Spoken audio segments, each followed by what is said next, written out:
Welcome, everyone. I am Chris Gore. This is the Film Threat Friday livecast. Yeah, it is. It's Friday. We all made it. Hope you're doing well. Lots to talk about on the show today. Operation Fortune. We're gonna have a review of that. Also, Creed 3. We're gonna talk Creed 3. And will Creed 3 beat Ant-Man at the box office? I don't know. I have thoughts on that. I have a lot of thoughts on that. Let's get things started. Let's get things going. Alan is waiting in the wings. He'll be here any second. So let's just go.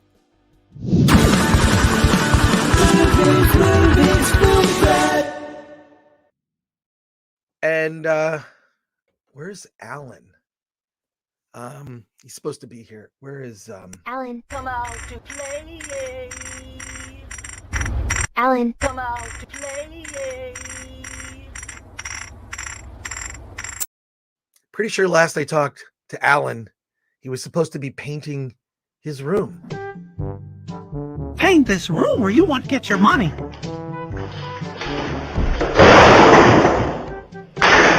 We're not paying for that.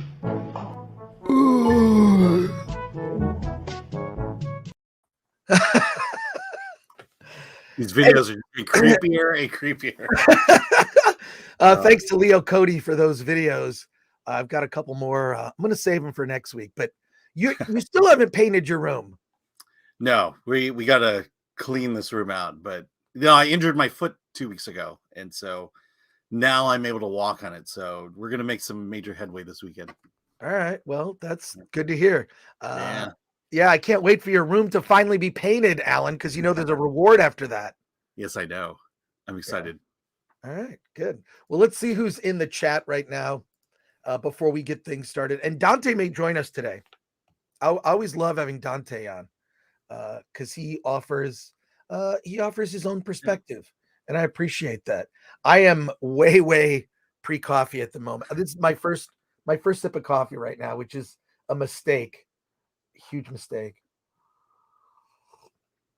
But let's see who's in the chat with us today. It's Robert Paul Champagne says, pivot. Yes, we will pivot. We'll pivot several times today. Dylan W., good morning, friends. John Manilang, TGIFT, hail the boys and chat. Mike MC Wong says, wait, what did he say? Hurry up, get to that video. I have to find it now. I can't wait. Did you delete it? 69. I didn't. Wait, did you? 69. All right. Yeah, there we go. Maybe I did. No. Yeah, that's actually Alan doing that. Lord Thoth, like, share, subscribe, hit the bell for notifications. Well, good. Now I don't have to say that. Thank you, Lord Thoth. And Sir Switch Crookington, this is slowly becoming one of the only podcasts I watch. Wait, really? Yeah. Well, we appreciate that. That's awesome. As well it should be. Yes. No, I watch a variety. I watch quite a few, maybe too many. Shucksy, give me the film threat and give it to me raw. I know what that's a reference to. Thank you for that, Shucksy. What's up, movie peoples, says Goober. And Beerosaurus Rex, late start. I want my money back. Late, like 4 minutes late. 4 minutes, because I forgot to write a tweet.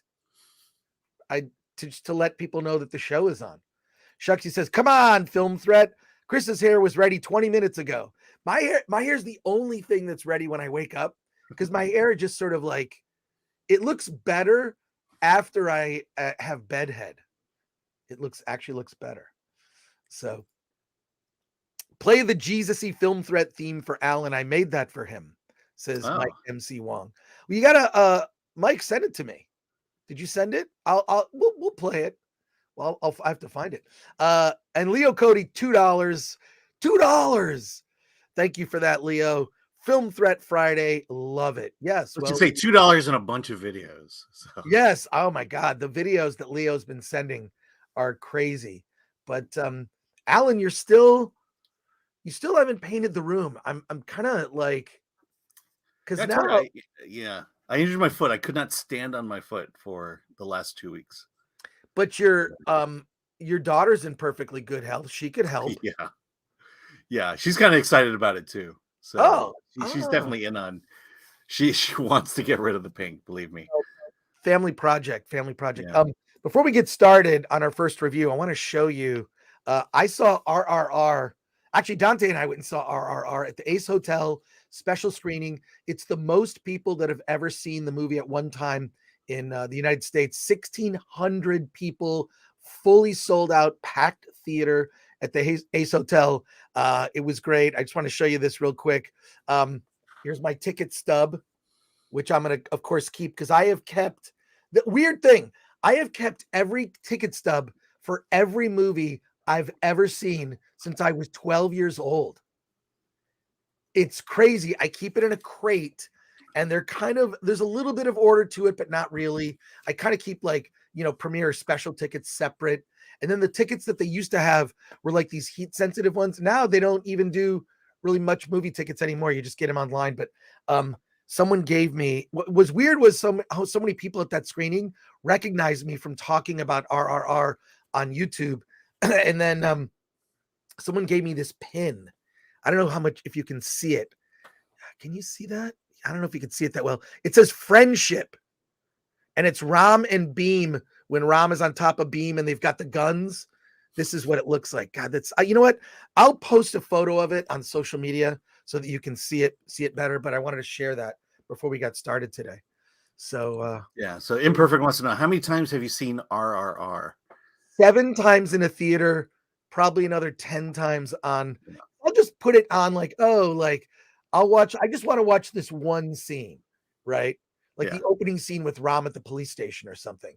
And then I'll, end up watching the whole thing, which is great. And so, but Ram was there?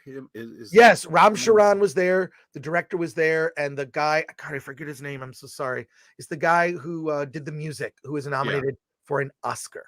Yeah, the guy who's up for an actual award. Yeah. Where is the Ace Hotel? Asks Mike MC Wong. It is in downtown Los Angeles.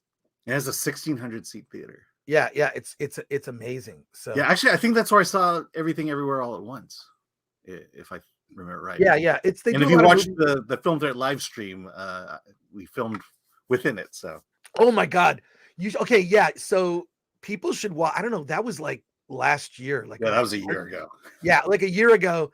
And so Alan couldn't do the live stream from his home because he was going to a movie, but he just stayed on the live stream on his phone while he was getting seats. And of course, the movie was late, so we had plenty of time to talk. Yeah. Then we got the Daniels introducing the film. No, it was great. It was great. So let's see. Spidey Sensei 72 for 5 says, how do major actors like Michael B. Jordan arrange financing for movies? Does it work the same for all first-time directors? Well, I mean, yes, technically, we'll talk about this. I mean, technically, yes, a first-time director, but Creed is like a brand. I mean, Creed is, it's, the natural evolution of the Rocky story, right? It's Michael B. Jordan basically said, I want to direct the movie. I want to do Creed 3. And if you want to do it and you want me to be in it because I'm the lead character, Adonis Creed, then I need to direct it. So it's more of he's kind of dictate. Once you reach a certain level, you've made movies that have made a lot of money. You get to dictate your own terms and you've earned that. You've earned it. Yeah. And let's not forget the first film had a little Sylvester Stallone mojo behind it as well. Precisely. So, by the way, did they mention anything about any performance at the Academy Awards? What do you mean? Are we going to get a full a dance spectacular during the Academy Awards for RRR? It was mentioned that it's nominated for the one Oscar, which I think is best song. Is best song. Best song. That movie deserves so many more awards. And yes, you fill in the bingo card. I did talk about RRR today. But before we get started with Creed, Alan saw a film that wait, do we have a okay, yeah. Alan saw a movie. You know what I have to do? You know what I have to do? Everybody. I'm gonna have to pivot. I'm seriously gonna have to pivot. I just need to hang on.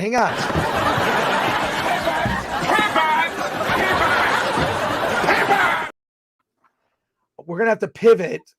We're gonna talk about Operation Fortune. Well, actually, technically, Alan's gonna talk about it because I didn't see it.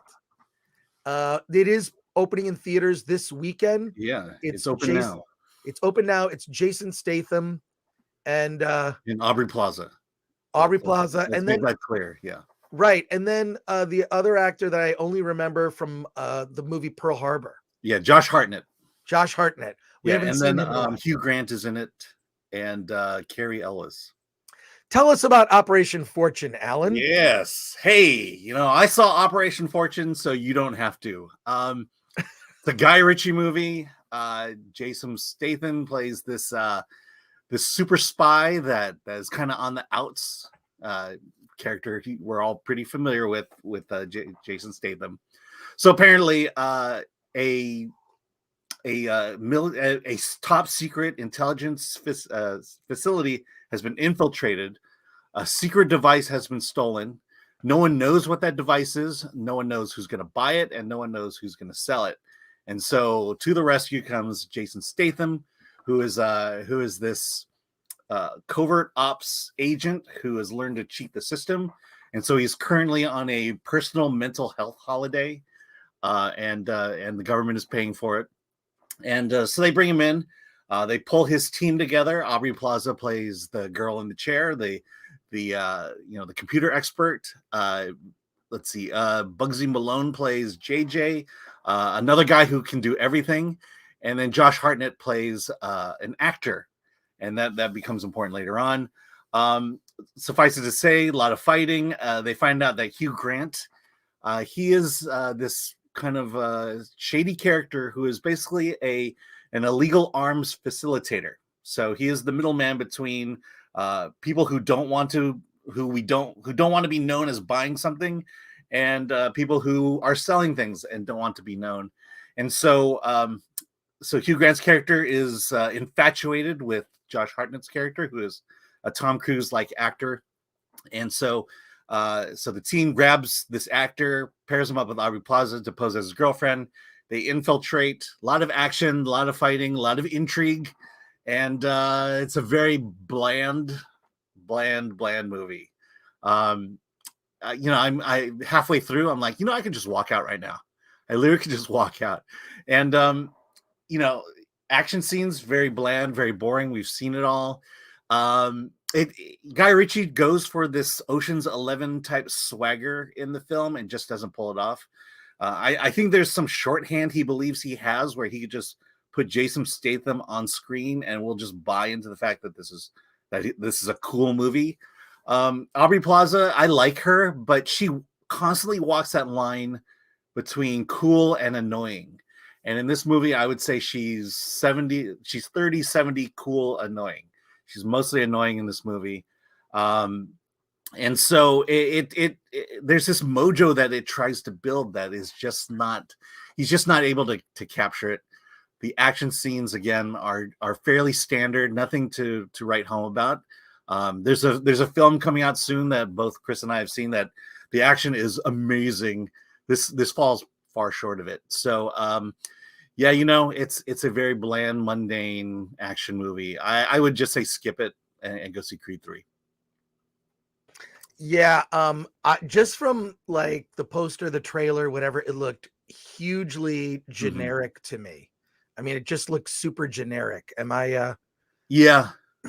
I mean, there's not a single action sequence I can really think of.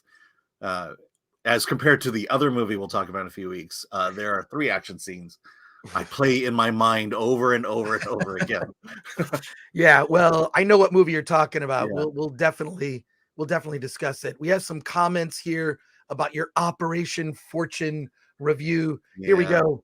Goober says, sadly, even Aubrey Plaza isn't good. She just spends the whole film telling everyone how great she is. Yeah. I mean, that's the entire movie. It's, we're supposed to buy into the fact that these are hotshot agents, and they never earn that kind of cred. And so that's why I don't like movies that just assume because you put Jason Statham in a movie or Aubrey Plaza movie that it's going to be cool. They still there's very few actors who can do that by just appearing on the screen. Probably Tom Cruise and Keanu Reeves at the moment, but you still got to earn this cred. Shucksy says, "Is this the Team America reboot?" No. No. Definitely not. It would have been improved by that. Mike MC Wong, Hugh Grant is a major Josh Hartnett fanboy. Yeah, in the movie, yes. Yeah, that's right. Bad Pecs Alpha says, "Is it better or worse than The Gentleman?" I didn't even see that one. I was like, I remember thinking about seeing it, and I never did. Yeah. I feel stupid, but how do I access the Discord? Oh, Dylan W. Look at the community tab on there. Scroll down, and there should be a Discord link. If it's not fresh, Alan will refresh it. Do it after the stream. I'll post a fresh link. Yeah. So Dylan, just go to the community tab After the show. Yeah. Ben Affleck was in Pearl Harbor 2, lol, says Sassy77. Aaron Taylor says Guy Ritchie makes a Guy Ritchie movie. Yep. There you go. It's a very Guy Ritchie movie. Yeah. More like Operation 69, says Robert Paul Champagne. Mike MC Wong says Operation Fortune kinda meh. And Aaron Taylor says, sounds like Operation Misfortune. The headlines are coming out. Yeah, Brock Sampson says Aubrey Plaza is one note. She's the same character in everything. She's weird, and it's really starting to get annoying. I would say actually that she's really good in Emily the Criminal. Yes, I was gonna mention that. Yeah, it's she's really good in that, but it's the difference between, is she gonna, her thing is snappy comebacks. And the question is she just doing it for the sake of doing it, or is it integral to the story? And when it's integral to the story, she's much better. When there's some thought behind it. In this one, she's just commenting on everything. Right. Well, and Imperfect says, I'll stick with John Wick 4. John Wick 4, Alan and I have both seen it. We can't talk about it until next week, but I'll say it might be the best of the series. I mean, it's hard to top the first one. Yeah, it's hard to top it. But I would say it's at least second of the second and third John Wick were like, to me, had a lot of problems. This fixes all of those problems. It's almost 3 hours long. Doesn't feel like it at all. Moves at a blazing pace. But we'll talk about it next week. On Wednesday. Yeah, I have a lot to say. I have a lot to say about John Wick 4, but we'll do like an early non-spoiler review next week because it's so I can't stop thinking about it. Yeah. I cannot stop thinking about it. I went to get tickets and the theaters are filling up. It's going to be huge. Yeah. Yeah. I mean, reserve your tickets. Definitely. Yeah, for sure. Patrick Lemire says Jesus Revolution has done pretty well. $15 million budget at $20.5 million box office 10 days or so into release. It's a Lionsgate film, unlike the usual faith-based four-wall release. Yeah, Lionsgate, if you know, I mean, first of all, by the way, John Wick 4 is also from Lionsgate. Yeah, and so is Operation Fortune. Yeah, right. So Lionsgate makes these movies they're made on very low budgets relative to big Hollywood budgets.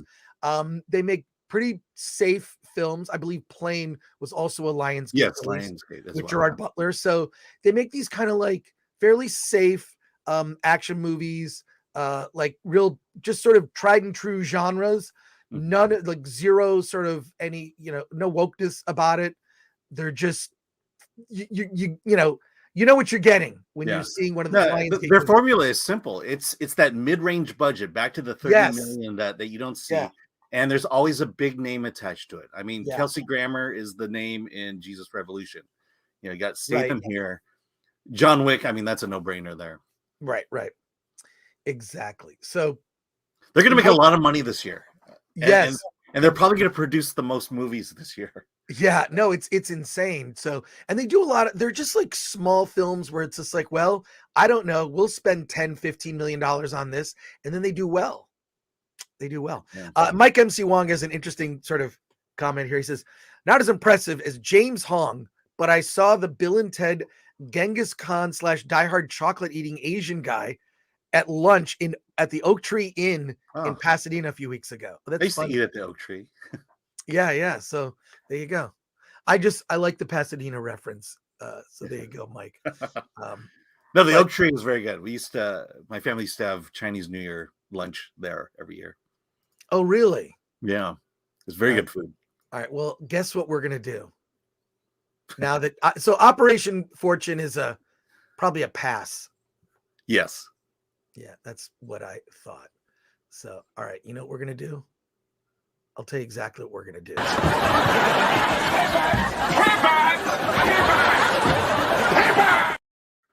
All right, we're going to pivot and we're going to talk about Creed 3.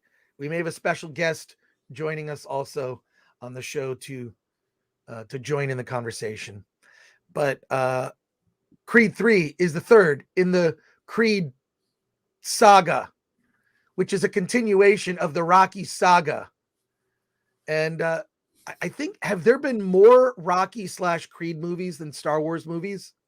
At this point, there might be. Well, how many Rockies were there? If there were 6, then yes. Yeah. So Creed 3 is the third film in the series, which pits Adonis Creed against his childhood friend, Dame, newly released from prison. I was in prison for 18 years over an incident that involved Adonis when he was a kid. He's out and pits the two of them, childhood friends, against each other, trying to resolve issues of the past. And will they resolve it in the ring? We'll see.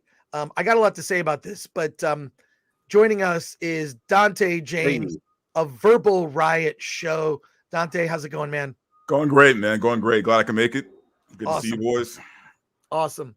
Well, we also, well, actually, you and I saw Creed 3 last night with our movie meetup group. Alan, you saw it earlier in the week. Mm-hmm. What are your guys' thoughts? I mean, the trailer kind of lays out the basic story. It's pretty simple. I mean, there are some twists, and we won't get into spoilers until maybe later in this conversation. You'll have ample warning about it. But I will say this. I think it's the best fight scenes of any of the Creed films. It was, I think it was very different. Some people were saying it was green screen with the crowd. It didn't look like it. If it was, it looked like it to me. It looked like it did. To me. Some of it maybe because they do some effects where like the crowd kind of goes away and they kind of focus. But I would say the best fight scenes of any of these films. So you have to give props to Michael B. Jordan because he. Let me just say, this movie. I love this movie, but there's one major flaw, and it's in what you're talking about right now. Okay. Yeah. Well, I mean, we'll get to it later, but okay. There's the big flaw in the movie. Okay. First impressions. I really enjoyed it. Really loved it. Again, Jonathan Majors. I like to think of it as this is a Kang variant who's just fighting Creed. Yeah. Killmonger, you say? Yeah. Yeah. It's Killmonger versus Kang. That's what this movie should be. But no, I really enjoyed it. Mainly were a couple things, just the things that pop out to me. One, fight scenes were incredible. Yeah. An opponent that has this personal history that's closer to Adonis than Drago. His relationship with his daughter, who's deaf, I thought that was great. Mm-hmm. They're signing to each other, and they did the subtitles. I thought that worked so well. Like, I thought that was great, and that was a great thing, was seeing Michael B. Jordan be a good father, hang out with his daughter. You don't see that in movies anymore. Right. Like, you never see that. And not only that, and some other people pointed this out, there's a lot of patriotic imagery. Like, Adonis Creed is always sort of draping himself like his dad in patriotic, like American flag, boxers, all this stuff. There was a lot of that in there. There was nothing, zero woke about it, at all. I thought it was really character driven, and it was driven. I think one of the best training montages of, definitely the Creed film. The training montage, I heard some people complaining the training montage went on too long. It's like, no, I liked it. It just went on. Name a Rocky movie where there wasn't a training montage. Yeah. Right? I mean, come on. They all have one. But some people were saying it was too long. It didn't bug me at all. I was like, it wasn't that long, though. It was in context. Are you kidding me? Rocky 4 had 3 of them. Yeah, exactly. This one has like one really good one, like right before the main, because there's really one big fight in the movie, obviously at the end. But Yeah. you know what? Solid film, a lot of fun. Anything I would critique about it are nitpicks. Yeah. But No, I have a big. okay, we'll save you for last. Dante, what But I will say one minor one. I'm sure Dante will agree that there wasn't enough discussion of Black oppression in this movie, and I kind of felt like it was missing. And yeah, I mean, they didn't talk about reparations or nothing, man. What kind of movie was this? I know. Yeah, and there's no. I mean, I was expecting more criticism of white people in this movie, and it just wasn't there. I don't know. It disappointed on all those levels, man. No, look, it's just solid. Like it didn't like it. Absolutely. It it was just like, and also, Michael B. Jordan. Here's the thing: we were talking about this like after the screening. Why didn't they just make Michael B. Jordan Black Panther? Can you imagine how different Wakanda Forever would have been if Killmonger had some redemption arc? I mean, he kind of has a redemption arc, but it's like a one where it's like he almost has to become the Black Panther. It's sort of all up to him, and he's reluctant. He doesn't want to do it. It would have been. Do you imagine how different that movie would be, and how much more excited people would be about the MCU if Michael B. Jordan was just Black Panther? Like, why not? You're expecting the MCU to make creative choices now. Yeah, exactly. Like, I mean, that's what happens when you follow that trope of always killing the villain at the end of the movie. Yeah. You want them to make smart decisions now? Yeah. Yeah. No, it's just like, look, I just think Michael B. Jordan is, one, very good actor. Two, he's one of the kind of actors that understands the craft. Obviously, he directed the film, so he understands filmmaking, knows he understands audience. He doesn't all make it about himself, right? Even though, yes, he's the lead, but like, I don't know. I think they just should have made him Black Panther. So whatever. But what did you think, Dante? So look, man, I've always I'm a huge fan of the Rocky franchise, right? Like the way like some people are about Star Wars or about, Star Trek or any other genre of movie or film. For me, the Rocky movies have always been very close to my heart, man. Because here's the thing. I don't believe there's one bad Rocky movie, man. Even 5, which was questionable, I still enjoyed, Rocky and Tommy Gunn. So like I've never not enjoyed a Rocky film. So I feel like the Creed franchise has been very good at successfully kind of taking on that mantle and carrying on. And what I like about this movie, ironically, is the fact that Sylvester Stallone isn't in the film. I like the fact that Rocky isn't there because it gives the film a chance to kind of be its own thing. And while at the same time still paying homage to Rocky and Apollo Creed and all those guys, I'll be honest with you. I love the fact that they brought young Drago back in this film because it's like a continuation of the lineage. You know what I mean? Like they're carrying on the new generation of those fighters. And what's funny? When I see a movie, man, I need a day to process, right? Like I don't like to give a review right after I see a movie because I feel like there's too many things going on. I like to kind of sleep on it. And then when I wake up, then I know how I feel about the film, right? And when I woke up this morning, I liked the film even more this morning when I woke up than when I saw it last night because of all the things that I felt like it hit on, right? I felt like there were no caricatures in this movie. Everybody was a real character, man. Right? Everyone had real motivations. Even Jonathan Major's character, who's supposed to be the villain, he's not really. It's not black and white, man. I mean, he's a three-dimensional character, right? So this movie just kind of hit on all the, and believe me, I've seen all the Clubber Lang, references when it comes to him and to his character. And Clubber Lang's one of my favorite of the Rocky villains, man. Like Mr. T was just over the top crazy, and I loved it. But he was not Clubber Lang at all. Jonathan Majors, I mean, he was not Clubber Lang. He was his own character, and I really love the fact that, and if you're a boxing fan, you know exactly what I'm talking about with this. it was this essence of Mike Tyson all over Jonathan Majors in that character, man. I like when he has his first fight and he's wearing that sleeveless hoodie. That was just pure Mike Tyson. It just felt so good seeing that. And Jonathan Majors really, man, his charisma, his like he felt like a threat through the whole film. Like honestly, I thought they were going to go the route of him killing a guy, right? In the ring. Like I really thought that was going to happen because of the way he was coming at the way he fought. You know what I mean? I really like this movie, man. I think, I love the stuff with him and his daughter. I thought those moments were genuine, right? They didn't feel forced. They didn't feel artificial. Like they felt very genuine moments with him and his daughter, him and his wife, right? His wife was a very supportive woman without being overbearing, without being the strong Black woman who has to lead the family. It's like, no, she's just a supportive wife, right? Who's giving him his room to handle his shit and to figure out what's going on with himself, right? I mean, she was pivotal in his character arc. Yeah, but at the end, but in the right way, in the supportive wife kind of way. And I think for Michael B. Jordan, for this to be his first movie that he directed, I feel like he knocked it out the park. Yeah, I definitely would agree, especially with the fight scenes. It might be that final fight scene. I mean, look, we saw it in IMAX, and I was maybe I was a little too close to it, but like it looked like they had to shoot some of that stuff in a stadium. It was crazy. It would have looked too fake. No, it looks so green screen.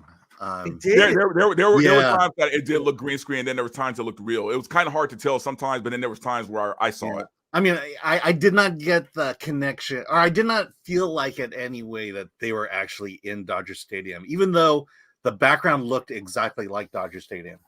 I mean, I've been there many times, and it just felt green screen. And look, I get it. To shoot that in a stadium full of people is almost impossible during COVID too, right? Because they shot this during maybe. Oh, really? Wow. But I will say there's a sequence in that final battle, that final fight that is an artistic choice, and I don't personally think it worked. It just kind of threw me out of the movie. I get what they were going for. It reminds me of, if you watch Oklahoma or the old Rodgers and Hammerstein movies, there's that ballet sequence in the middle of it. That's what. Yeah, I know what you're talking about, and I do agree with you on that. Like there were times where I was like, I think it's a cool artistic choice, but it felt wrong for the movie. Yeah. Other than that, it was a great movie, and I'm not gonna penalize it a lot for that, but you appreciate the fact that Michael B. Jordan, I'm pretty sure it was in the script, so that the Kuglers were behind this idea and thought in their minds that this would work. I just don't feel like it did. All right. Well, Alan, what are your thoughts? Like first impressions, and then we'll get into what you thought. We'll go into like what we thought. What are some of the problems? But the chat is on fire right now, so we'll also get to your chat comments here. But Alan, so I won't speak to the fighting. It's great. It's the signature of the series, and it's great. So I saw it Monday at the fan screening. And before it, this TikTok guy I follow, who's really good, he was doing the red carpet, and it was interesting because he interviewed most of the cast and some of the supportings, and for the most part, diversity, representation, blah blah blah. But when he actually talked to Michael B. Jordan and Jonathan Majors, the two of them, all they did was talk about story. Like he asked Jonathan Majors about, your character has been in jail. He compared him to Kang because it's about time, and it's about, Black man being in prison for all this time and like that. And he goes, what was your feeling about that kind of a character and or that this idea of time? And Jonathan Majors, he says, it's all about stakes. This is the stakes of the movie, and this is the stakes for that character. And these are cinematic stakes. And the reason I bring this up, because when he interviewed Michael B. Jordan and Jonathan Majors, they talked about story. That was the prime thing here. And to me, story is what makes this movie. Adonis Creed, he's the world champion, and yet in this movie they still made him look like the underdog, that he was going to lose. Jonathan Majors was an imposing figure in this movie, and there was always doubt in your mind that Creed could beat this guy. And that's, to me, that is all story. And then you look at the dynamic between the two, and the fact that they were friends, and that Damien went to jail for something that Adonis did. It's like, those are the stakes. This is what this movie is about. And it was resolved in the ring. And then there's a moment afterwards that's a little bit sappy, but it was like, oh my God, this works. I mentioned, Black oppression and all that stuff as a joke, but to portray African Americans in LA in a way that honors them and honors their struggle. And also you have a hearing impaired, a deaf child brought into the situation, and it's played as integral to the story, not made into a big deal, and absolutely works. It's kind of like what you wish woke movies were like, and I fear using the word woke. These are liberal ideas, and it was just handled so well and handled so respectfully, and honor to the actors, the culture, and everything. So yeah, this is a great movie to see if you are a fan of the Creed franchise. It's definitely up there with the first one. Yeah, I don't think there was anything particularly woke about it. No, there absolutely wasn't. No, there was nothing just woke. A story with characters you can relate to because of the circumstances, just like and the high drama of the relationship between the two childhood friends. There is a moment, like, I don't know if this is what you're talking about earlier, like when they're in the ring and they see themselves as their younger selves. Yeah. I thought that was great. I thought that and also, like, when the crowd kind of went away and they were just focused on themselves, the crowd was there and then the crowd went away. Like, it's like they're so focused on what's in the ring. You're seeing the fight how they see it in their heads, right? Like, I thought all those little touches were really good. Coming from Michael B. Jordan. I mean, it remains to be seen. Can he do a movie where there's no boxing? That would be interesting. I'm sure he can do a movie where there's no IP behind it. Can he tell an original story? And that'll be the big challenge. And then someone was saying, and we'll get to your chat comments and questions in a moment, but that Michael B. Jordan's a huge anime fan. Yeah. Anime references. Okay, I didn't see them. Like, there was it was a lot in the fighting that you've seen in anime. Like, if you watch anime, you understand, you know some of the moves. And by the way, during the red carpet interview, that was discussed. Michael B. Jordan is a big anime fan. What did he say? The interviewer is also an anime fan. Straw Hat Goofy, if you know who he is. And they were just kind of like, I saw all those anime references. Yeah, and he kind of in a way said, "Yeah, I did it for you, dude." And, but that's cool. I mean, look, all directors have some influences. That's why they want to become directors. Kind of, little nods to things that they love. So, that's cool that he worked it in. I was thinking more like, is there Pokemon in the background? And I didn't see that. I will say that there is. And I don't know if this is heading into spoilers or not, but it's kind of general. Someone made a point that in that fight, let's just say, like, by the time the fight ended, those guys should have been way more tired than they were. Right? Yeah. Because and I'll agree with that, because as I'm watching it, that stamina level for that round of fighting seemed a little, and that was the only part that seemed a little off for me, was the fact that these guys were still able to compete at that level during that round, right? Because if you look at any of the Rocky movies, man, like during those last couple of rounds, the Rocky and whoever he's fighting, they look tired. They, like, if you watch the first Rocky 2, right?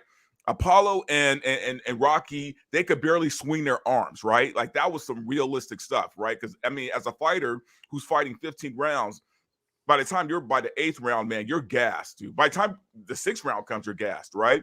So I love the fact that in those Rocky movies, the swings looked labored. They looked like those guys were tired. Like, they could have just fell out at any time, and I felt like there should have been a little bit more of that in that final fight with Creed and Damien. Yeah, well, wait till you see John Wick 4.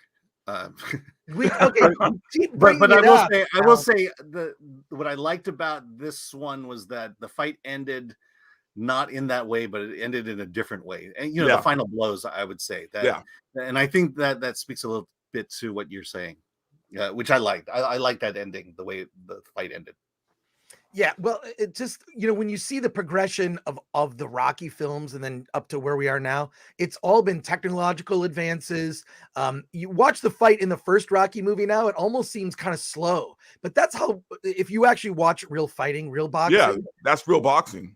It's real boxing is they're sort of waiting for their moment. A lot of it is not about punches, but about like avoiding being punched. And then when they connect, it's like exciting, right? Like, they connected with a punch and then it can, knock somebody out. So I often watch the UFC fights and stuff, and it's like that. It's like it's sort of a slow thing because you see they're kind of waiting for their moment, and it's more defense than offense, which can come off as boring, but for a movie that's boring. Yeah, like you need action. If you're gonna have a movie about boxing, they can't just be hugging or waiting for a shot. Like they have to be swinging, and which is fine. Like we go into it knowing this.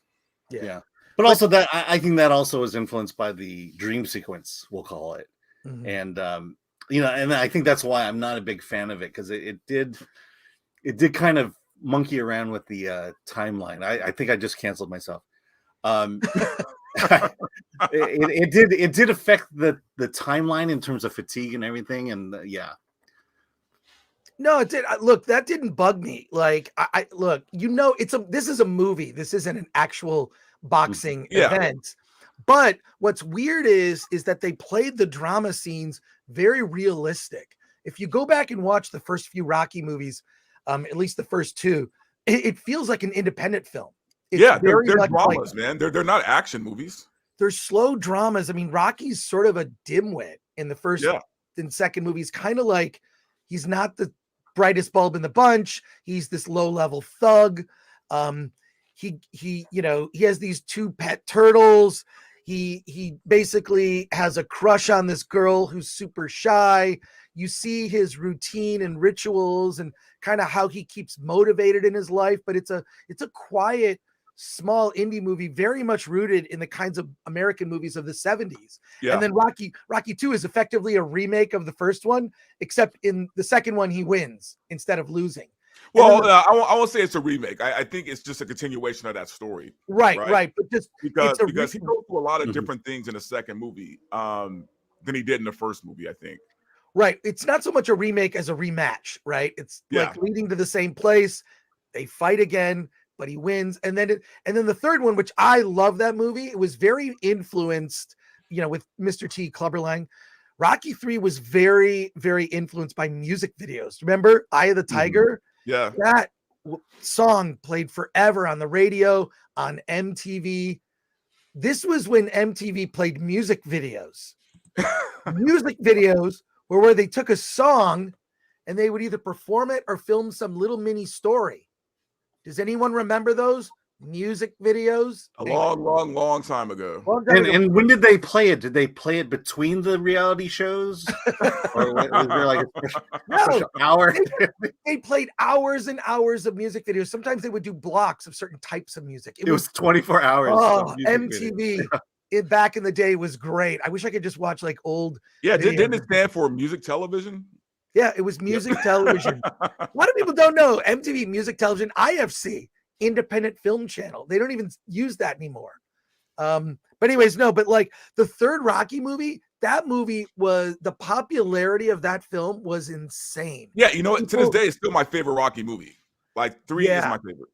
Because it's got not just that great song, it's the Clubber Lang was a villain. Yeah. Okay. He was just a straight up villain. And his whole look with the mohawk, I mean, I love that. And also Mr. T, if you know of him in real life, I mean, he's just like, I think he's just an inspiring figure, an inspiring person. Oh, and the nicest guy in the world. Just the nicest guy in the world, yeah.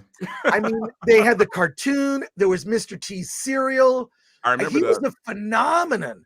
And God, like just everything about him, as a person. When you see anything about him, I love it. But yeah, like that was huge. And then Rocky 4 with Ivan Drago, the stakes with this, like it's sort of the height 80s, like patriotism, pitting America against Russia was awesome. So, and then Rocky 5 went way more realistic, like back to sort of indie film roots. So, all real interesting stuff. Was that your dog, Alan? Yeah. She's just staring at me. Well, I just think that Creed, in this movie was able to kind of breathe on its own, and I do like that because you have the lineage of Rocky, but it's kind of like passing of the torch now. You know what I mean? Where now you have these younger guys, and it's a very natural progression. It wasn't forced. It wasn't fake. It was we got 2 Creed movies with Rocky, and training him. And I didn't even think Rocky needed to be in this film because of the fact in the last movie, he had cancer and the whole deal. So it's kind of like it was kind of cool just to let Rocky, retire off into the sunset and let the Creed story continue. Yeah, okay, so we should address that. Oh, by the way, Alan's review of Creed 3 is actually on filmthreat.com right now. You have to scroll through it though. It's a little thing you can kind of see what other movies we're covering. I don't even know what this movie is. Scrap? What is Scrap, Alan? Passengers. Drama from playing at Cinequest right now. Oh, okay, cool. All right. Well, here's your Creed 3 review, which is, but we should address this because I've heard some people complain, no Sly, I'm not going to see it. I hate even saying this. You kind of don't miss him, You really don't, man. And I love Sylvester Stallone. Okay. I met him one time. And he knows when you're standing there, you want a picture with me, don't you? Yes. Okay. And he does the same pose. Look it up. Look up Google Images, Sylvester Stallone, selfie photos, whatever. He always goes like this. He gives it because he knows you don't even have to ask. He just does the fist, but he's the nicest guy. I'll take a picture with you. Sure. And he does because he knows that's what you want. And did Creed 2 take place in Philadelphia? I think so. Well, and the reason I bring it up is Creed 3, it's an LA film.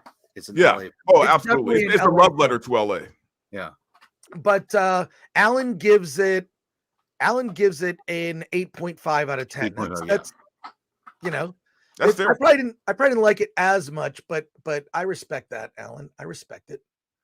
No, like I said, story is everything, and story is the heart of this movie, and the boxing tells that story. No, I would agree. I think, but the Sylvester Stallone thing, and I liked it was like, see, to me, it was a respectful handoff.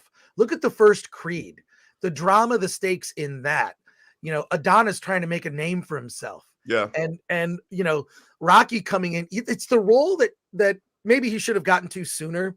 Because after Rocky 4, you're like, how many times can he just like take a pummeling? Boxing careers don't last that long. They just, frankly, in the real world, they don't. It's rare. But like, I felt like it was like a respectful, like the legacy hand. It just worked. And he's mentioned in the movie. He is mentioned in a line in the movie. But I don't know.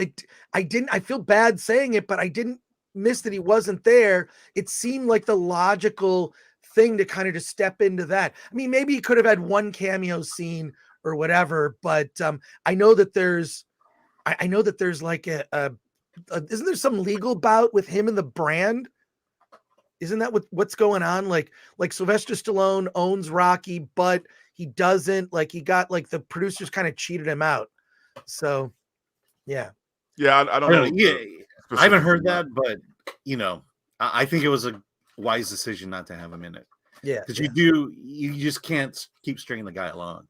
As much as I love Sylvester Stallone and Rocky, this is a Creed movie, and I think it needs to be a Creed movie. No, well, it made sense for Rocky to be in the first movie, especially, and in the second movie. If you're bringing Drago, you have to have Rocky. So I get that. But this movie didn't need him in it. Yeah. The other thing is, if you keep bringing him in, at some point they're gonna have to kill him. Right. And do you want that? Do you want that? Yeah. Well, God, we have so many comments. Yeah. I don't know how long you can stick around, Dante. Just Oh you yeah, can- I'm good. you can dip out whenever you want, but there's a lot of comments. There's comments mentioning you, so I'm just gonna go through all these. There's a lot because, and we are interviewing. I should mention this coming up in less than an hour or so. We're going to be interviewing the director Robert Connolly for the movie Blueback, which also opens in theaters today. So look for that in theaters today. Movie called Blueback. It's a family film about a fish. I'm not making this up. Look up the trailer. Okay, check that out. All right, back to your comments and questions here. Aaron Taylor says Creed 3 is Rocky 9. Okay, are we counting it correctly? Yeah, I guess it's Rocky 9. So they've made as many as I hate even calling it the Skywalker saga. The Skywalker saga. I think that's I don't like that. It's kind of lame. Mega YouTube 99. Are you guys looking forward to Sisu? I think you're talking about South by Southwest. No. It's a movie coming up. Oh, Sisu. Okay. Yeah, it's an action movie. I saw a trailer for it and I can't remember what it's about, but we will most likely see it. Yeah, look, if it's coming to theaters, we'll definitely talk about it on the show. Or if it's a small indie, we try to cover as many of those as we can, but you get them all. You get them all on filmthreat.com. Sir Switch Crookington for 2 says Dante looks like a retired Blade. That's great. Yeah, like you that. do. With the sunglasses. I love it. Blade on vacation. Yeah. Well, no, but there's a technical reason why you wear the sunglasses, because you've got like the ring light up. Like, yeah, right? It's just the lighting. It's very bright, and my eyes just can't handle it. So, all right. Max One Up says there definitely is anime inspiration. Young Adonis has a Gundam model and a Naruto poster in his room. I did notice that. I'm like, okay, that's kind of a reference like in the background, but that's awesome. He probably just wanted free Gundam stuff. Probably, yeah. Send me some Gundam stuff. I'll put it in my movie. Dolphin Time, Creed 5, Creed versus an Uber driver for the heavyweight belt. Well, first of all, I see what you're trying to say, like critique wise, but people were like Jonathan Majors, his character Damien, he got a shot like too quick. It just like gave him a shot, but it's a reference to Rocky, because the original Apollo Creed just wanted to give some random guy a shot at the title. Yeah, Rocky was an amateur. Yes, in that movie. Yeah, it's like a it's the American dream, right? Like everybody gets a shot. So he gave some random guy a shot. Rocky, the Italian stallion, he's got this cool name. Like, and you see him like in the first movie, he kind of got caught off guard. But he loved all the marketing, right? Like, yeah, the Italian stallion versus Apollo Creed. Think about that. Like, and so, Creed, Adonis is thinking the same thing. I'm just give you a shot, So I think it's an ode to that. Like, it's the same. It makes sense. And if you know anything about boxing, man, these fight promoters, rank is important, but for the most part, they're looking to make money. And if they could sell a certain fight, they'll do that, man. Pro or not. So it wasn't unrealistic in the fact that he got a shot. Well, and then also the way he got it, and the way he got it was calculated. Like, okay. The way he got it, it's very original. And no, but I also like the scene on the ESPN show when Dave is on the show, and then like Adonis like calls in and just like starts screaming at him. That was hilarious. The theater was laughing. It was. I love that Stephen A. Smith only had to play himself in that scene. He's kind of a jack. Got a huge response when he showed up. But let's see. Dream Profit for $4.99 and a member. Saw Creed 3 Wednesday. I wish a movie about two guys punching each other didn't have so much green screen. Majors was great. Would have liked a different end. Well, see, that's the thing is, it's like, this is first of all, also why I love not just boxing movies, and thank you for that, Dream Profit. I love like sports films, boxing films, there are stakes. You're either going to win or lose. That's a sports movie. And I love that because sports, if you look at sports in general, why do people watch sports? Because we don't know what's going to happen. Right. Someone's going to win, someone's going to lose. We don't know what's going to happen. It's like, who was it? I think it was Woody Allen who described like watching sports is like watching a great documentary unfold live. Yeah. You don't know what's going to happen. And that's why I've always enjoyed sports. But that's why I love wrestling. I mean, really. Yeah, you never know what's going to happen. Oh my God. The best training montage to me will always be Rocky IV. The soundtrack is epic. Of course. Yeah. I 100% agree with that. Super Omnicron, Creed 4, MODOK. It could happen. Rodney McKay, if Kang can't beat Ant-Man, how can he beat Killmonger? Yeah, it's Kang versus Killmonger. If you look at it that, it's an MCU film. Major's By the way, acting... Paulie sent you a text. I don't know if you want to look at it or not. But... Oh, okay. Major's acting was phenomenal in Creed, which makes me wonder why he tried so hard in Kang, says Sir Switch Crookington, who's a member. But Michael B. Jordan is 100% man. I've seen interviews with him. He doesn't really talk so much about politics, but I get the sense that he's pretty based. He's pretty based. Yeah, and I get that sense with Jonathan Majors too.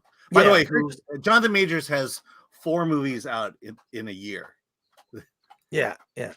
So there you go. He sent me a text. Okay. I know. I'm trying to keep up with the chat, Paul. I know. Trying to keep up with the chat. We're producerless again, but I think we're getting used to it. Goober says, how can the daughter fight? She can't hear the bell. Oh, come on. That's a mean comment. I thought the relationship with the daughter was great. Yeah. And Tessa Thompson, you pointed it out. She's a supportive wife. She's not this domineering. She supports her man. Yeah. Right. It's weird that so many aspects of this movie seem so counter. I mean, they should just feel normal, right? Like he has a family, he has a supportive wife, mother. That whole thing, we probably shouldn't talk about that. That's more spoilerish, related to that. Yeah, but that one hit me too, for obvious No, reasons. Exactly. Like it's just, it's the thing. The thing about Bianca is, it's this complementary relationship. Yes. Yeah.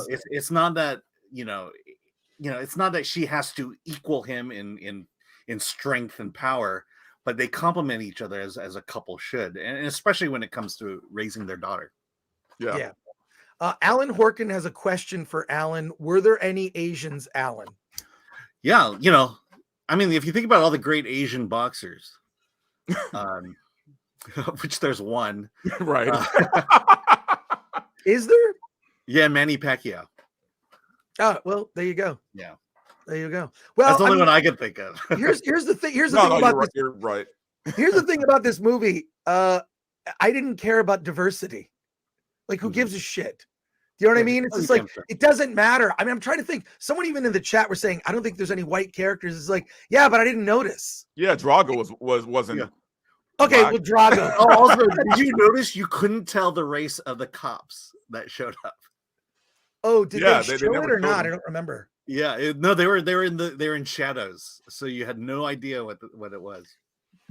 Well, I like the way that was shot. I thought that the sort of flashbacks I thought were very well done. But no, it's just like, it just goes to show like people focus so much on that, and it doesn't matter. It doesn't matter. Tell a good story, and then you don't even notice it. You don't care. It's ridiculous. Yeah, because the last thing you're doing when you're watching this film is like, and maybe because this movie, like we said, isn't woke, you're not really paying attention to anything but the story, Bingo. Like that, to me, like that's the important thing, is like you're so wrapped up in the story, all these other things, like it didn't feel like there was some checkbox, we're just like, well, we have to have these characters, or these characters have to be there. We've got to do this. It's like, nah, it doesn't fit the movie. No. So People were going off on. Oh, these are some funny comments. Spider Geronimo, MCU has a multiverse now. Grab MBJ from Earth 810. They could. I see. Everyone grab the variant. like. Well, like Killmonger could have had some sort of like reluctantly, like he doesn't want to do it. He doesn't, but he has to, and he has to sacrifice. And he made like it just would have been. You could have played it so well. They didn't even have to do the multiverse thing, man. They could have easily have just like wrote it in that at the end of Black Panther 1, he didn't actually die. They put him in stasis like they did the Winter Soldier. He's right. So they could find a way to repair him. And in this movie, they find a way to repair him, and he has to become the new Black Panther. I mean, it could have been as easy as that. As easy as that. It's so, especially in fantasy, superhero, whatever. Does anybody really die? Yeah. No, they don't. Yeah, he could have had hot dog fingers. That's a reference to the other multiverse movie. Yeah. Rida Ibn Muhammad, who's a member. Thank you for that. I thought Majors just outshined Michael. And think Majors is the new Denzel. I don't know. People are arguing in the chat over Jonathan Majors being the new Denzel. I don't know about that. I think Denzel's an original. I think he's incredibly unique. He instantly elevates any movie. Jonathan Majors, I think early in the career, but like there's a movie that's coming out later this year called Magazine Dreams. And that is going to get him nominated for Best Actor. Mm-hmm. So will he win? I don't know.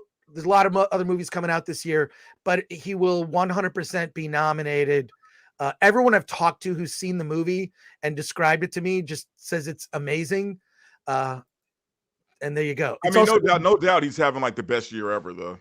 Yeah. Think about it. Like four movies in the last 12 months.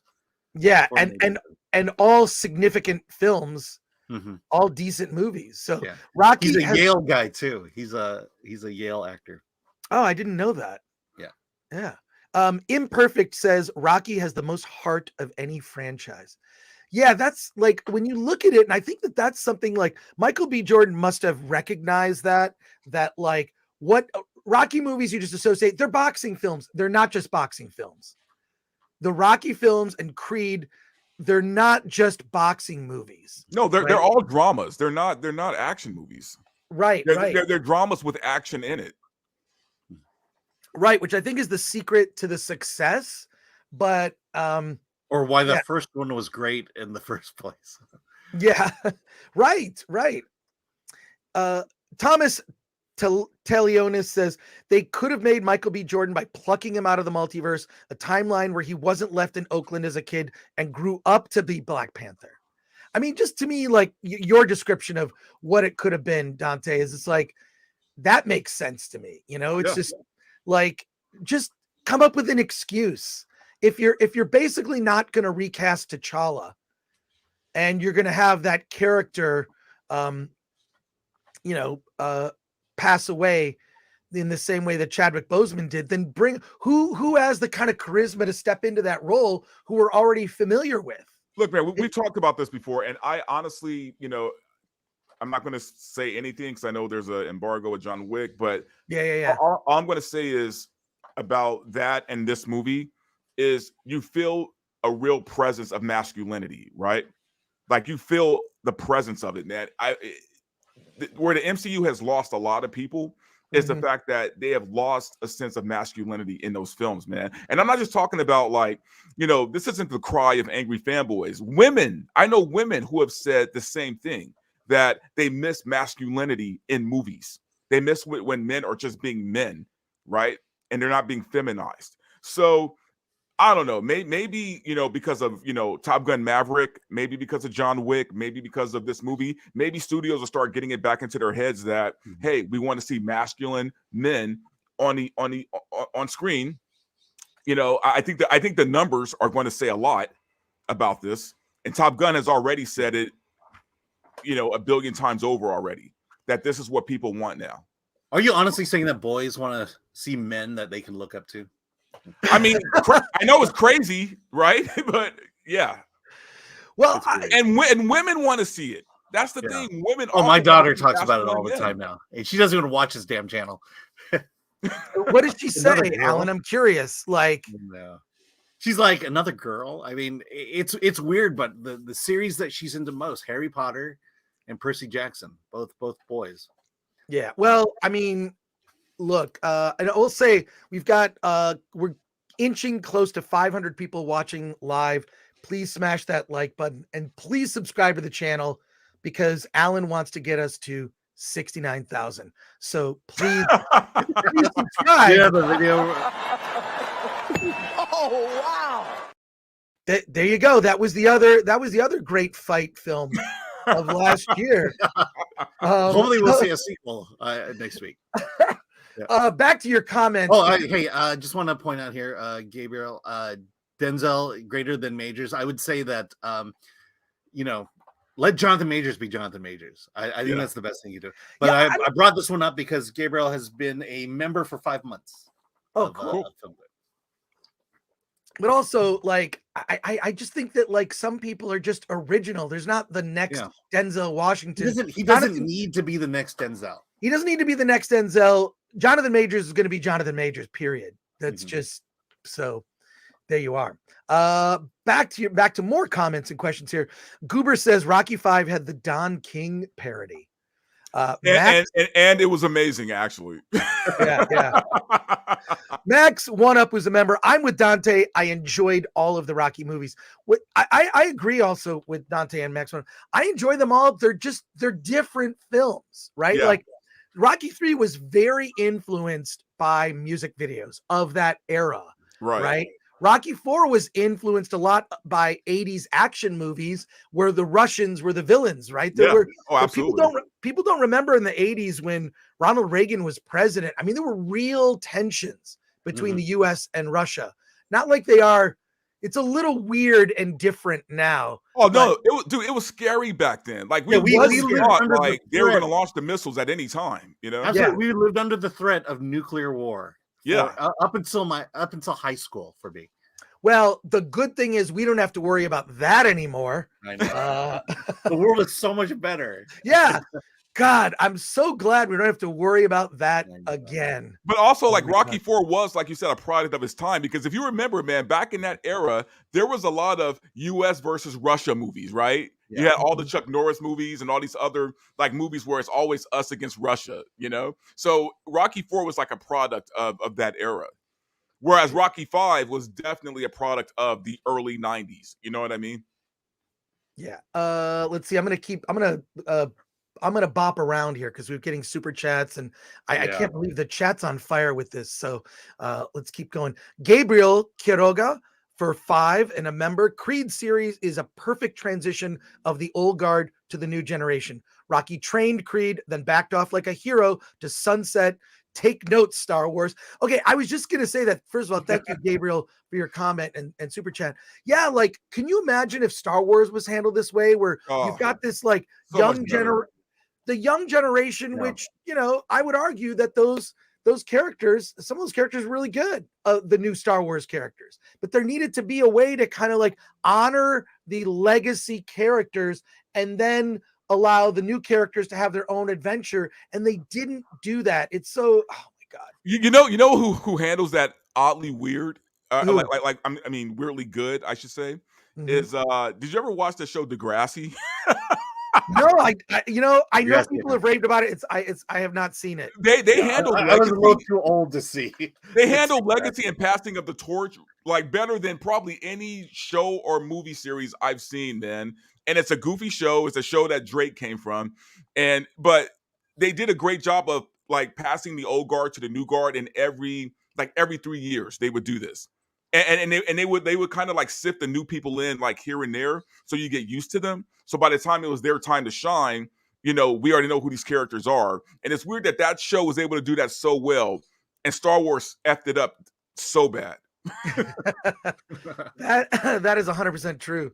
Sir Switch Crookington for 5.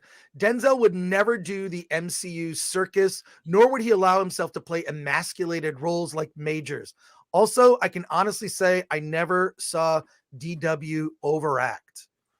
So Denzel Washington, that is. Well, then you haven't seen St. Elsewhere. Oh, well, you haven't seen Training Day. Are you I kidding love me? Training Day. I love Training Day, but What's wrong with Denzel was acting a fool, man. Look, No, I liked it though. I didn't care.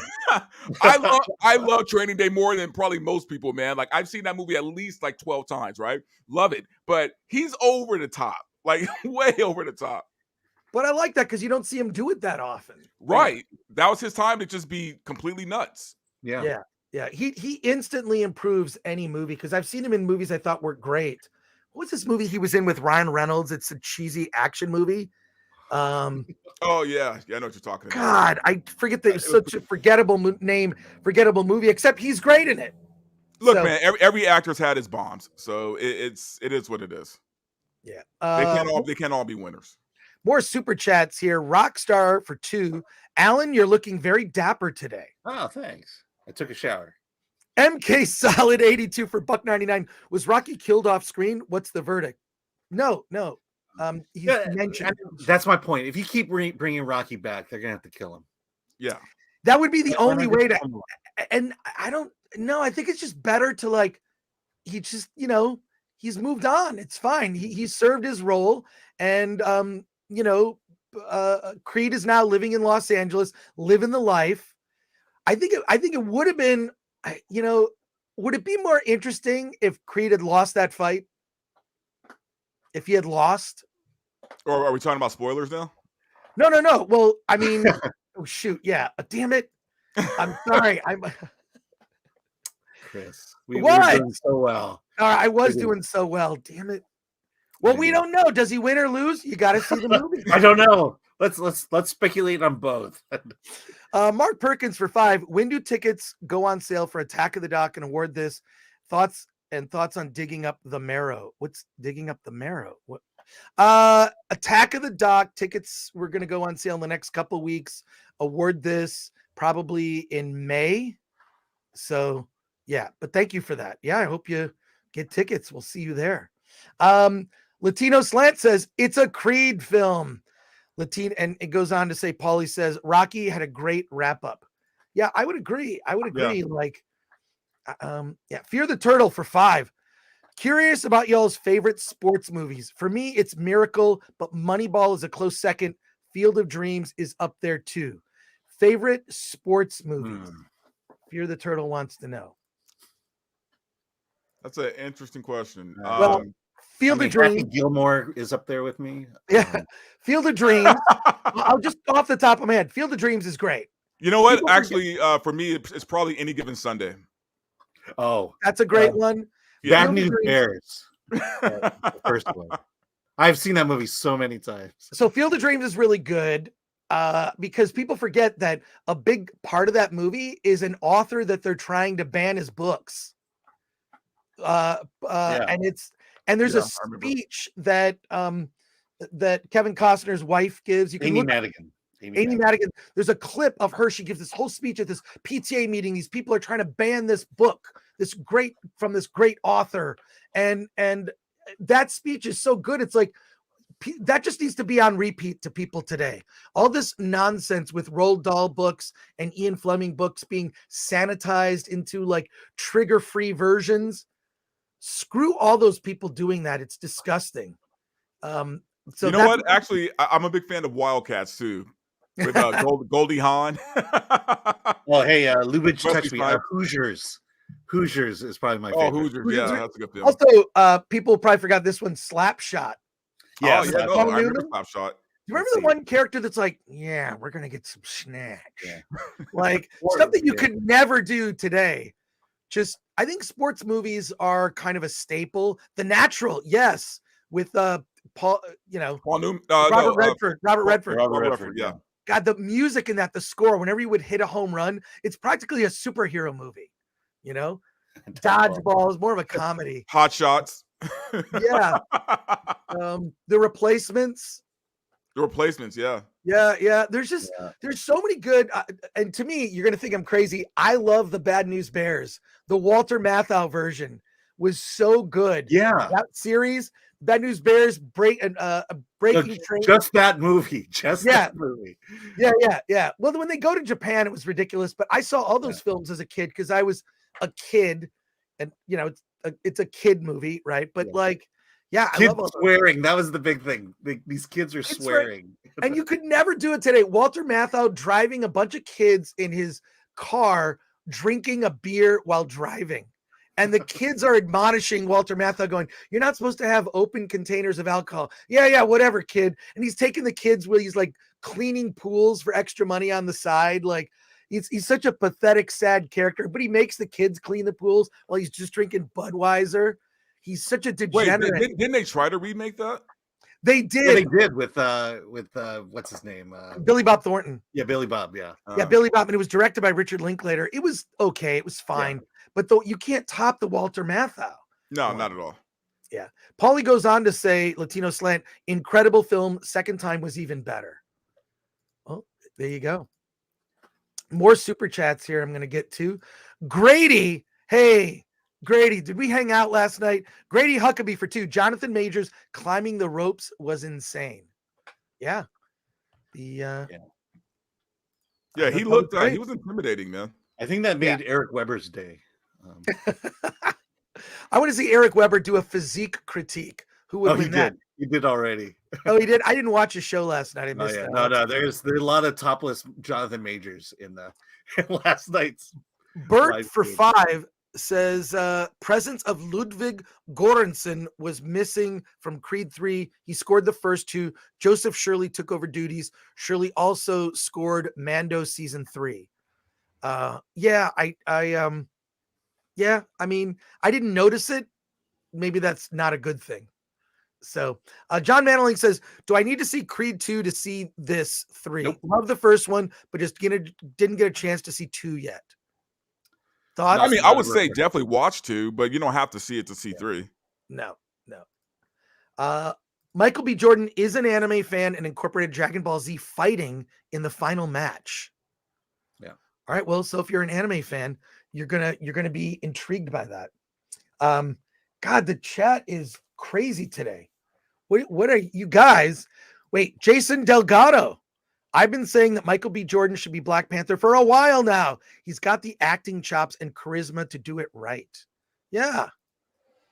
I feel like that's the obvious choice. If you're not going to recast T'Challa, then you find a way to make Killmonger become reluctantly Black Panther. It's just so obvious. What can you say? Well, when they collapsed the Marvel universe at the end of the Kang Dynasty, they could bring Killmonger back, grab one of his variants and do it. Yeah. Imperfect says Dante on point. Wait, which point? A lot of good points. Here. Life of Brie. I thought Dame's first professional fight being the heavyweight title championship was a bit of a stretch. We kind of covered that. That's how Rocky got his shot. It was the American dream. It was like this marketing thing with also they want to give Apollo an easy win, or so they thought. Right. So they thought, and then he actually came to fight. Yeah. So in fact, it was his trainer that was like, I don't think we should fight this guy, because he saw him punching the cow ribs. Right. And he was like, "No, this guy's serious, man. We probably shouldn't fight him." Yeah. God, see, now this makes me want to watch like all the Rocky movies. I know. It just like I have like a boxed set, and then I think I have all of them on digital too. Patrick Lemire, hit that like button like Creed. Oteo says should have had Rocky. I thought it was okay. Definitely green screen fights. All I can say is this: it looked better. Here's the thing. The green screen was better than a Marvel movie. Okay. Yeah. Which I don't think is very hard. And so that's why it's just like, oh, well, this looks, and I think part of it had to be, they had seats in the front, obviously the back, green screen, but like, I don't know. But you never got the sense that they were in the middle of a baseball field out in the open. Right. And I think that's what did it for me. Base player 2011-5 for $1.99 says 8 men out. Yes. Another good one.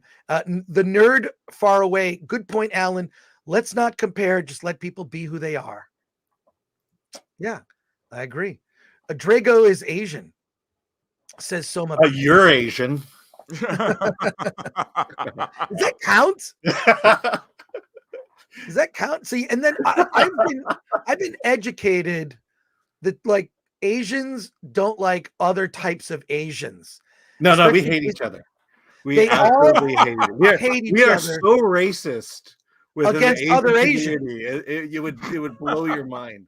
Like the Koreans hate the Japanese because of they invaded. And I mean, there's dark stuff. The history between Japan and Korea. And everybody hates China. And China too.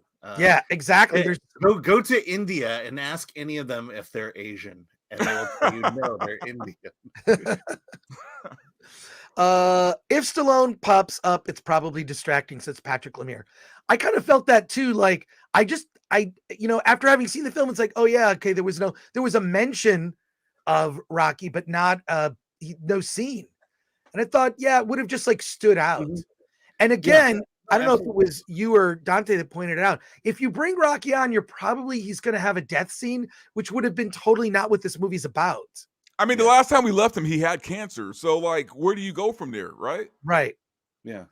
Right. I mean, you don't have to kill him. You could just Right. continue the series and let him fade off and hold those good memories of Rocky. And maybe he's dead, and maybe he's not. We don't know. We just know that he's retired. Well, just just leave it at that. Just like the Star Wars movies, you didn't have to kill Han, Luke, or Leia. Mhm. No. They could have just been, they're off doing whatever, but to actually like kill those characters, Mhm. seems Yeah, so and let's- unnecessary. And let's be real, Rocky had a great role in Creed 1. Yeah. He was not a supporting character. He was a main character in that movie. And I think Creed 1 was what you wanted from that for a reboot of a Rocky movie. And It could have easily been Rocky 7. Mhm. Like Right. Rocky, he had that much of a presence in the Yeah. film. Let's just leave it at that and let that performance stand for itself. I agree. Lubitsch Touch Me says, from the spoiler reviews I've read, he absolutely should have been in one scene. Nah, he didn't need it. When you see it, you don't. I just feel that the characters are so strong. You don't. And I like the fact that it's like he can just sunset. He's still, still around. But you know what's funny though is they did talk about Apollo Creed a lot, right? So I mean, it's kind of like Yes.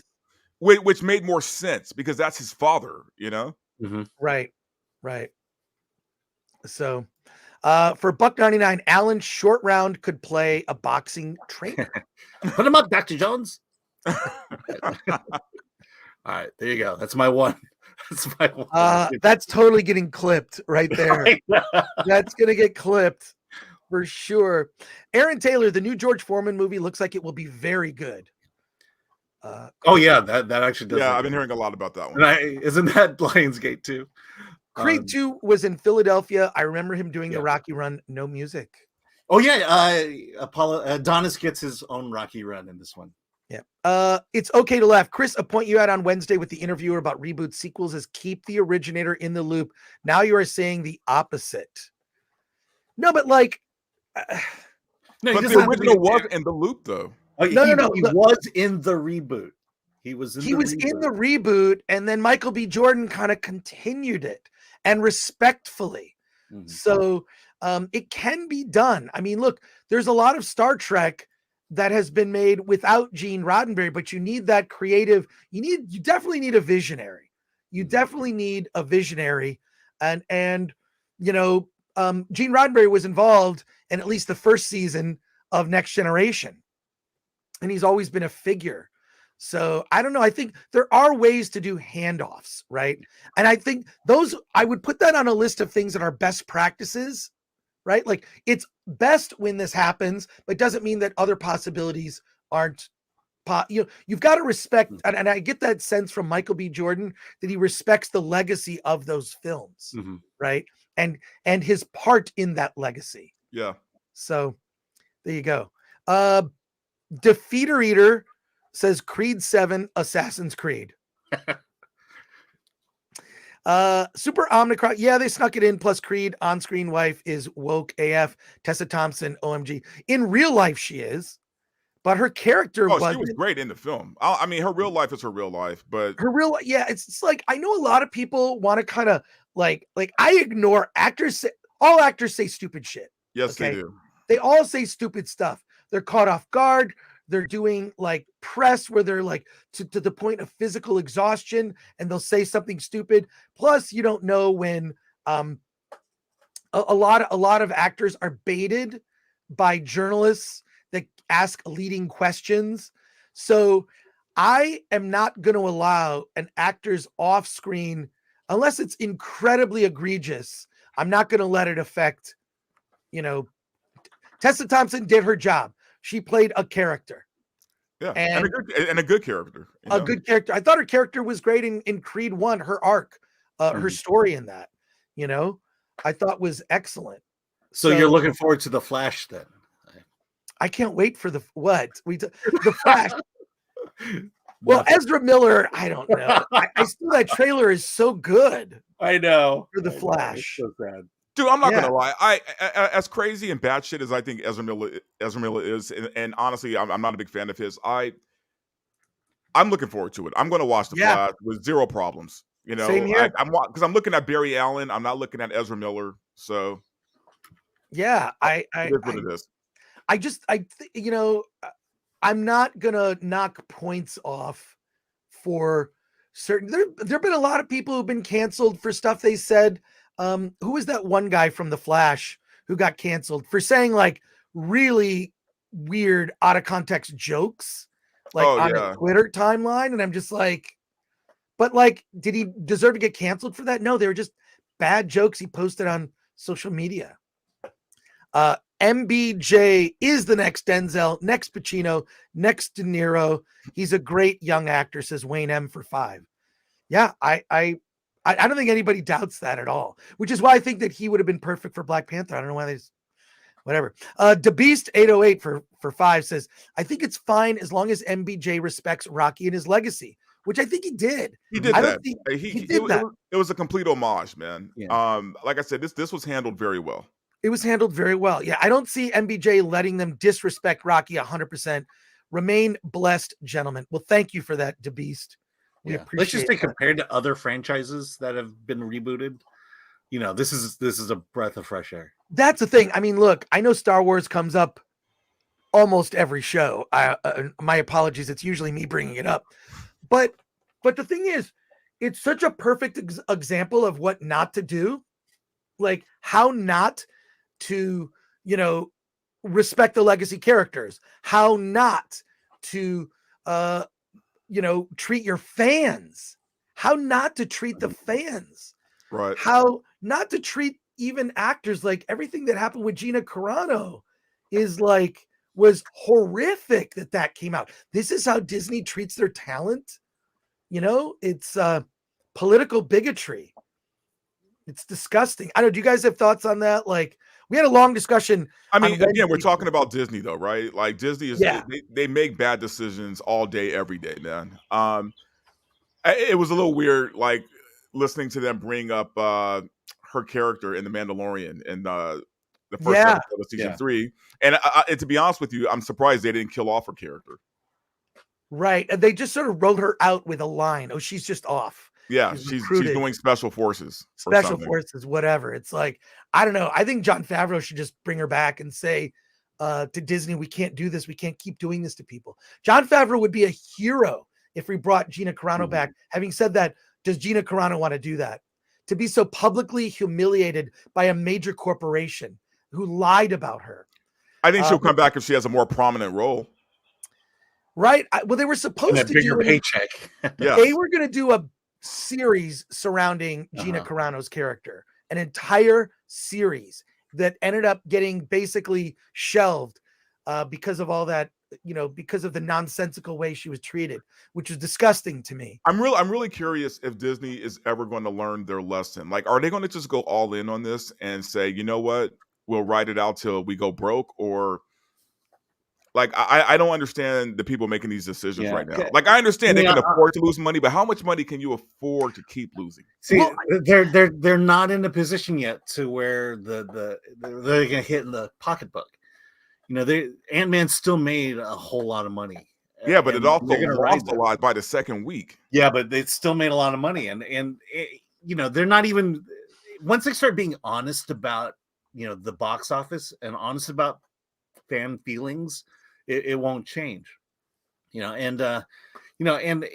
Just to keep going down this road. I mean, like when I saw Black Tinkerbell, I felt the same way about White Tinkerbell. I'm not represented in either one.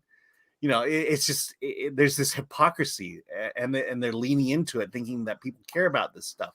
We just want good stories, and we want characters that still feel familiar when we read about those characters.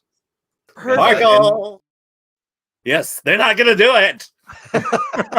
Well, okay, let's talk about that briefly. We still have some more chat questions. We have our special guest joining us in about 10 minutes. But that here's the thing. I think we're at the point now where everything Disney makes is shit. Yeah. Like everything is tainted. And my understanding is for this Peter Pan and Wendy. Have you seen the trailer? Yeah. Yeah, it's bad. It's bad. I saw Okay. Yeah. Well, there's two things. One, the production value looks spectacular. It looks epic. I like the look of it, physical look. But when you saw the Lost Days, I thought that it's supposed to be the Lost Boys, but there's girls. I guess call them the Lost Days at this point. Just so much of it was, we're at that point where everything Disney does turns to shit. Introducing Sparkle.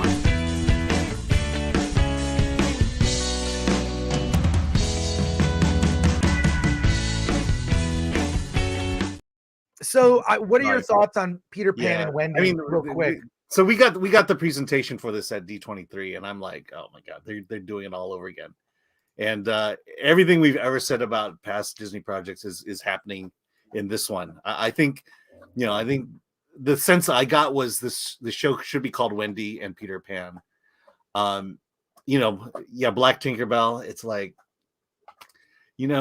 there has to come a point where you've got to honor the past. You've got to honor what people loved about the past, and not feel like you have to change it for reasons of wokeness and diversity. Because again, I don't feel represented in either of those Tinkerbells. So when's my reparations? Where's my time? I just think that, and Dante and I were talking about this yesterday, is like, to me, and other people are finally starting to point it out, it's pandering bullshit. Yeah. It's pandering to just race swap rather than tell original stories. Right. I was watching Young Ripa. I don't know if you watched that show. Eric July is amazing, man. Eric July. Yeah. He says it like, do you realize how many rich African fairy tales, fables, and myths exist that could be made into movies or cartoon shows, and it would be authentic, right? And guess what? There doesn't need to be any white people in it, because who cares? You don't need diversity. You need authenticity, and that's what's missing. It feels and that shows how full of shit Disney is, because they could take those stories, right? Like when we talked yesterday before the movie, we talked about how there is an African version of mermaids that they could have actually have done, and that story of that African version of a mermaid. They could have did that story instead of race swapping Ariel, right? From the Little Mermaid, right? But see, they knew by doing that that would be a risk, right? Because then you got to be original, right? It's easier just to race swap when you have an established IP, and it shows that Disney isn't woke. Well, they're woke, but they're not enlightened as they like to pretend they are. They just are trying to save a buck. Was it Alan? We got the chat's on fire here. There's Alan, you were telling me when you were at D23 that Disney did make a deal. It got no press whatsoever. Yeah, zero press. Disney made a deal with an African animation company that's doing an authentically produced story. Could tell us about it again, just so because a lot of people may not have seen that. I mean, I don't have the details of the names in front of me, but there was an African, I believe it's Nigeria, production house that wanted to tell African stories animated, and they tweeted basically saying, Disney, we're coming for you. And I guess Disney decided, well, we better grab these guys before they come for us. Basically invested in the company. But the story they described, very African story, and it's a modern African story. It's not one that, there's levels in which the past is brought into it. But the benefit that Disney gives them is they're going to get the animation powerhouse, animation software that to tell this story. and they'll be able to. It's African made, African written, African starred, and that's great. And I hope it does well when it comes to the States. Yeah, Tyler W. This is what we've been wanting. This is what we've been saying that non-white content needs to be authentic. Well, I mean, I grew up watching a lot of Asian cinema just because I like Godzilla, Toho. Then I watched Ultraman, Johnny Sacco. That led to like more Asian cinema. I was just like interested. I never thought to myself, like, where are the white people in these Asian movies? Like, I never cared. I just loved Raymond Burr. Come on. I loved Hayata. Raymond Burr was, by the way, that was like, I didn't notice it as a kid. You realize how bad it just doesn't match. The footage doesn't even match of Raymond Burr as reporter Steve Martin, which was so dumb. Whatever. That was when they thought like, well, Americans are not going to watch a movie with only Asians in it. So we're going to reshoot some scenes and insert Raymond Burr as a reporter from America reporting on Godzilla's destruction. And then I've since seen the original version of Godzilla, the one that was released in Japan. It's you never needed Raymond Burr. It was stupid, but that one is much better. Tyler W says there are so many African fairy tales. Well, how are we ever going to know? We know like a lot of Western fairy tales from England. Isn't like the guy who wrote Peter Pan, isn't he Scottish? It's a Scottish tale, right? I think so. I think it takes place in London. So maybe but it takes place in London, but the author is Scottish. And then like the original Little Mermaid is Norwegian. Like, I don't know. Yeah, it's just that. By the way, Africa is a very big continent, so yeah, there's gonna be a lot of stories coming out of it. Well, exactly, precisely. So, God, South America. Why are we not talking about South American stories? Yeah. Well, I mean, when I was a kid, I'm sure I'll get canceled for this. When I was a kid, one of my favorite children's books was a book called Little Black Sambo. Do you know what this is? It was a children's book, this character, and he's in Africa, and he has a mom and a dad, and he lives in a hut, and he gets chased by these tigers, and he chases them around, in a circle to the point where the tigers turn into butter, and then they use the butter to put on a giant stack of pancakes. I love that book as a kid because I love pancakes. I went to the restaurant. What's that? I didn't read the book, but I went to the restaurant. There was a restaurant called Little Black Sambo. It was just Sambo. Sambo. Like, I'm sure that, like, I don't know. I just loved that book as a kid. It was just like, like it had pictures and it was like, there were words, but it was not super, wordy. It's like a kid's book. I love that book. I read it over and over. I just like it because it just made me hungry for pancakes. Whatever. Pancakes I think Sambo's was a precursor to Denny's. Oh, there you go. Dream Profit for $4.99. Creed 3 would have been better if Creed lost or let himself lose. Let Damien have his moment in the spotlight. Ends with a Rocky 3 style private rematch. Well, they do. We just gave away the ending, didn't we? Yeah. Well, I kind of did that already. Yeah. I mean, it's, don't worry. I don't think it ruins the film. You're either going to win or lose, whatever. But that moment that they had in the locker room at the end, it seemed kind of sappy, but I still liked it. It worked. I thought it worked. Though. I bought it. Same here. Like, it had stakes.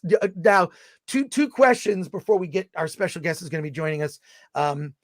Two questions. One, is there going to be a Creed 4? Yes or no? I don't see the point. Because he came out of retirement to fight Damien. So what? He's going to go, from retirement again and fight another guy? Or they have to pass the torch. If there is a Creed 4, it would be Creed being a trainer like Rocky became a trainer for him in the first Creed movie. Yeah. Or they lean into him becoming a promoter. Or a promoter. Right. Yeah. Yeah. Or it's to train his daughter. Well, I think that one, and then my other question is going to be about box office. I think with 100% certainty, this movie will beat Ant-Man at the box office. Yeah. That is a question that we asked, in our thumbnail. This will beat Ant-Man for sure. I wonder if Ant-Man will even drop to maybe number 3. Like it could drop, second to Cocaine Bear? Or maybe some other movie. There's other movies out. I think that it's kind of played out. Here's the thing. So will Ant-Man be number 2 or drop further? I don't know. It'll be number 2. I don't think it'll drop 3. Because it's all because Ant-Man is also in the premium theaters as well. It's in all the big theaters, right? But how much money are we predicting Creed is going to do this weekend? Well, Eric is saying like 42 million. I think it's gonna be higher than that. Yeah. I so say 60. I don't have any reason to disagree with that. Yeah, I think it's gonna do well. I think it's gonna do well. MK Solid 82 for $4.99. Wendy is Mila Jovovich's clone daughter with Paul Anderson, who wouldn't stop making those Resident Evil movies. I don't know. I think those Resident Evil movies are a guilty pleasure. I'm not gonna lie on that one. So Fear the Turtle 21 says, I'm embarrassed to say I've never seen a Rocky film. I hate myself even more than usual for that fact. I need to get on those and the Creed movies. Fear the Turtle, you could probably get them digital in like some collection, like the Rocky collection. Oh yeah, for cheap. On Vudu. I'm pretty sure they're on sale on Vudu. Yeah, like just get all of them. You will be. It's almost like you could binge watching a series, and each of them have different tones. That's what's interesting. The first two kind of feel like an indie movie. The third one is like a music video. The fourth one's like the super patriotic imagery. That was the one thing that also surprised me. Other people have pointed it out. Creed, Adonis Creed, there was a lot of patriotic imagery. A lot. Mm-hmm. Like him wearing American flag boxer shorts, a lot of like patriotic, I felt like it was just interesting to see that, because people have even been, it's so weird, like people will get like, just for having an American flag, some people have an attitude towards it. Yeah, it's weird. It's weird. So there you go. Patrick Lemire says Rocky films are always a little sappy, part of the charm.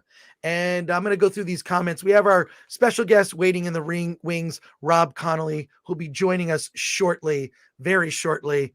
Alan Orkin, did you enjoy it? Would you recommend it? The second question needs deeper thought. Dante clearly understands the difference.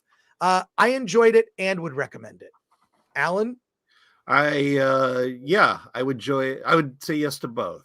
You gave it an 8.5. 8.5. Yeah, no, it's great story. Yeah. I'm all about story, and it has a great story. John Manalang. Obviously, I would definitely recommend it. I think if you're just a fan of boxing movies, period. I mean, obviously Rocky being like the pinnacle, you'll like this movie. You'll like this movie a lot. Yeah. Cool. It's definitely a sports drama. So if that's in your wheelhouse, definitely. Yeah. John Manalang says, and thank you, John. Always good to talk to you. MBJ has come a really long way since Wallace from The Wire. Very happy for him. Super talented dude. And a guy who cares a lot about movies. I don't know if you remember, Dante. Remember when Michael B. Jordan had this Amazon screening series at the drive-in? Yeah. And it was literally just giving away free tickets to the community and some press people and whatnot. He packed the Paramount Drive-In in downtown LA and gave people like snack baskets and he just and it's funny because he just got the star on the Walk of Fame, and people were like, oh, it's too soon for him to have a star on. I'm like, you realize he's been acting for 20 years, right? Yeah. I mean, this guy has earned his stripes, so I'm not surprised at all. Yeah. Aaron Taylor says Rocky Balboa should have ended with Rocky winning, ruined the franchise. Goober says it doesn't have any white people. Oh, there's white people. Yeah, but no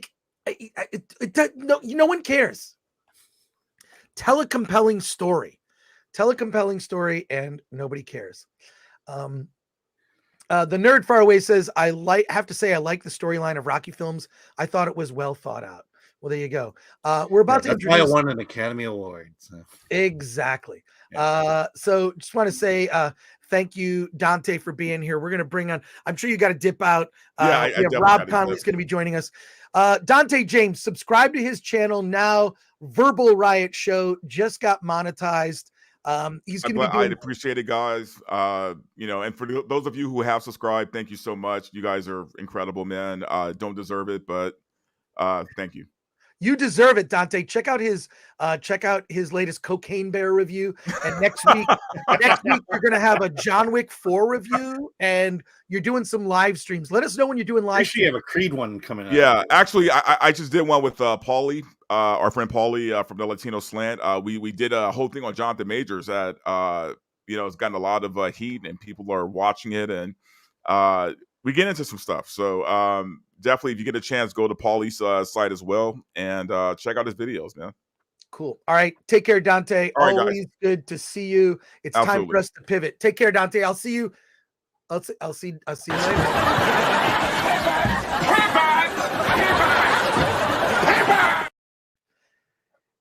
Hey folks, excited to talk to you today about a film opening in theaters this weekend from director Robert Connolly. The movie is Blueback. It is a stunningly beautiful, I would call it, I wouldn't necessarily call it a family film, but definitely a film that could be enjoyed for all ages. Director Robert Connolly, welcome to the show, all the way from Australia, sir. Well, I'm actually in London at the moment. So you're in London. Traveling. I was in the Dublin Film Festival with Blueback. I'm in London, about to go to Rome and Sicily. So you've caught me in transit. But thank you so much for having me on the show. Great. Tell us about Blueback. It's a stunning, and for those of you that aren't familiar with it, it's in theaters now. You can check it out playing AMC, and also the trailers online. But tell us what led to the journey of getting this film onto the screen. Yeah, look, it's a book I loved. It's an Australian novella about saving the ocean. Got a great passion about the ocean and had been looking for a story that kind of had environmental themes, but something that could speak to a big family audience. And this book, I just loved it, about a young girl, her mother, activism, and her friendship with a fish as she fell in love with this incredible marine world. I also love the adventure of every film I make. So, this one took me to the Ningaloo Reef, to swimming with whale sharks, to filming in some of the most beautiful parts of Australia. So a combination about caring about the ocean, great story, and hey, I wanted to have an adventure making it. And there's a lot of underwater photography in the film. That always, I feel like there's always dangers with that, and it's difficult. How did you achieve that? Are you a diver yourself? I'm not a diver, but I work with an incredible underwater cinematographer, Rick Raffici. He's worked on some incredible films, and he's exceptional. But the key to it actually was training the actors to do their own diving and free diving. I didn't want stunt performers. I actually wanted to have shots where you can see the actor get off a boat, a young 15-year-old dive down, and the camera could follow her to the bottom of the bay that we were filming in. So those challenges were pretty significant. I mean, we had shark mitigation drones that would circle around, and then I'd get the thumbs up there were no sharks, and then we could film in the water. And so it's not without its challenges, but there's a great joy in it too. I mean, for anyone who's ever snorkeled or scuba dived, there's a great joy in it. So it was a mix of the tricky nature of making the film with hoping that I could give the audience a sense of how gorgeous and amazing that world was. So not only did your actors have to act, they in the back of their minds had concerns of actual sharks interrupting the production. Hey, actually, the more optimistic side of that is, one day Radha Mitchell's driving the boat with a little actress playing her daughter, and a pod of dolphins appeared out of nowhere, about 40 dolphins. And Radha, of course, just took off on the boat with the dolphins, as you would. I was on another boat trying to film, but I couldn't blame her. It was so beautiful. It was an incredible gift. And of course, sharks are a great. We think of them as a predator, but they're an incredible animal too. And there's some scenes with sharks in the film which are just gorgeous as well. Well, I want to ask you about working with non-human actors. You're literally working with marine life, because Blueback refers to one of the major characters in the film, which is not a human. So how do you do that? Is it a combination of some digital, because based on what I've seen, I don't think there's anything digital about it. Like, how did you achieve that? Yeah, it's a really great question. I love puppetry. I grew up in the 70s. E.T., Yoda. I mean, even Jaws is a massive puppet. And so I approached a company in Melbourne, Creature Technology, who make dinosaurs and, massive life-size Tyrannosaurus Rexes. And they're around the corner from my office with Eric Banner. And I walked around there and knocked on the door and came in and said, I need a fish. I need you to make. And, blue gropers, they're the size of a person, really. And so working with their puppetry team, we made an incredible fish that could be lowered into the water. And had more mechanical ways of making the fins and the mouth open. It's an incredible work of sculpture to create a fish that, is believable and lifelike. All the other marine creatures in the film are real. There's no VFX or CGI marine creatures and this puppet. And look, the actors loved it. I know Mia Wasikowska talked about what it was like to swim with the puppet. And she said she got out of the water one time and was like, I forgot it was a puppet. I thought it was the character. So that's the trick. I feel like I'm a magician giving away my tricks here. Oh no! I mean, it didn't look like a puppet to me. It did not look like a puppet. We have like 400 people watching us live right now, and we have some questions and comments for you. Right. If you wouldn't mind, let's go to some of these. Goober says Eric Bana, Rada Mitchell, and Mia I'm not going to be able to pronounce it. Wasikowska are always great. Defeater Eater says diving is great. Lubitch Touch Me asks, growing up, what films inspired you to get into filmmaking? Yeah, it's a really good question. There's an Australian film called Storm Boy. If anyone can get it online, and it's about a little boy in a remote village and a pelican that he befriends and brings up. And my entire school was taken to the cinema to see this film. And it's a beautiful heartbreak. Like, it was just magic. And I reckon if people can dig that up, someone might be able to find it. I'm sure it's available somewhere. Storm Boy. They remade it recently, but it's that original version from the 70s. It's one of the big inspirations in my career. Cool. And then Solomon Thornton asks, my go-to question, what was the process of getting the film made? Look, it was pretty tricky because it was during the height of the pandemic. We were filming in a remote part of Western Australia. If people look on Google Maps, the Ningaloo Reef at Exmouth, and then the very bottom of Australia, a little bay called Bremer Bay. So it was tricky to get it made. But once we got there, going through quarantine and all the tricks, once we got there to this beautiful remote place, it's pretty straightforward. I've got a wonderful crew. Cinematographer I've worked with many times, Andrew Comas. So, it was pretty joyful, but actually getting it to that point was tricky. Cool. Another question here from John Mewald says, did you lose any equipment underwater? I would be afraid of letting go of something important and watching it slowly disappear into the depths. That's another really interesting question. Oh, look, my team were pretty good. I mean, the cameras are all kind of strapped onto them. We didn't really lose anything. Actually, it does prompt a memory. I do think a bit of one of the cameras fell off, and they spent ages down there looking for it in the sandy base of the bay. So, good question. And, I can't actually recall if they found it or not. Cool. Another question here: did you, from Greasy Guido, did you name the puppet shark? Or puppet marine life, like Bruce the shark? Well, it's named Blueback, really, because the fish in the film is called Blueback, so we called it Blueback.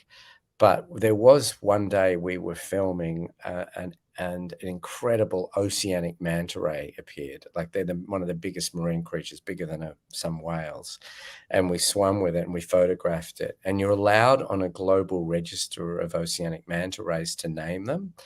And so we named that one Abby after the little girl that's the central character. And because these oceanic manta rays travel across the globe, like the one we saw down there is probably in the Northern Hemisphere somewhere now, we love that there was one out there named after the little girl that's the central character in the film. John Mewald goes on to ask, how did the other marine life react to the puppet fish? That's really interesting because there was one section we were filming. It's amazing, actually, because we were filming with the front of the puppet, down in this reef area, and someone was activating it and the young girl was swimming with it. And there are fish that were swimming around it, almost unaware that it wasn't a fish. And so they weren't scared of it, which is good, because blue gropers, if you ever get to swim with one, they call them the puppy dog of the ocean. They come right up to you. You can pat them. You can interact with them. They live till they're about 70 in the one area, very territorial. And so probably the friendliest fish. So I'm glad that we made a puppet that didn't scare off other fish.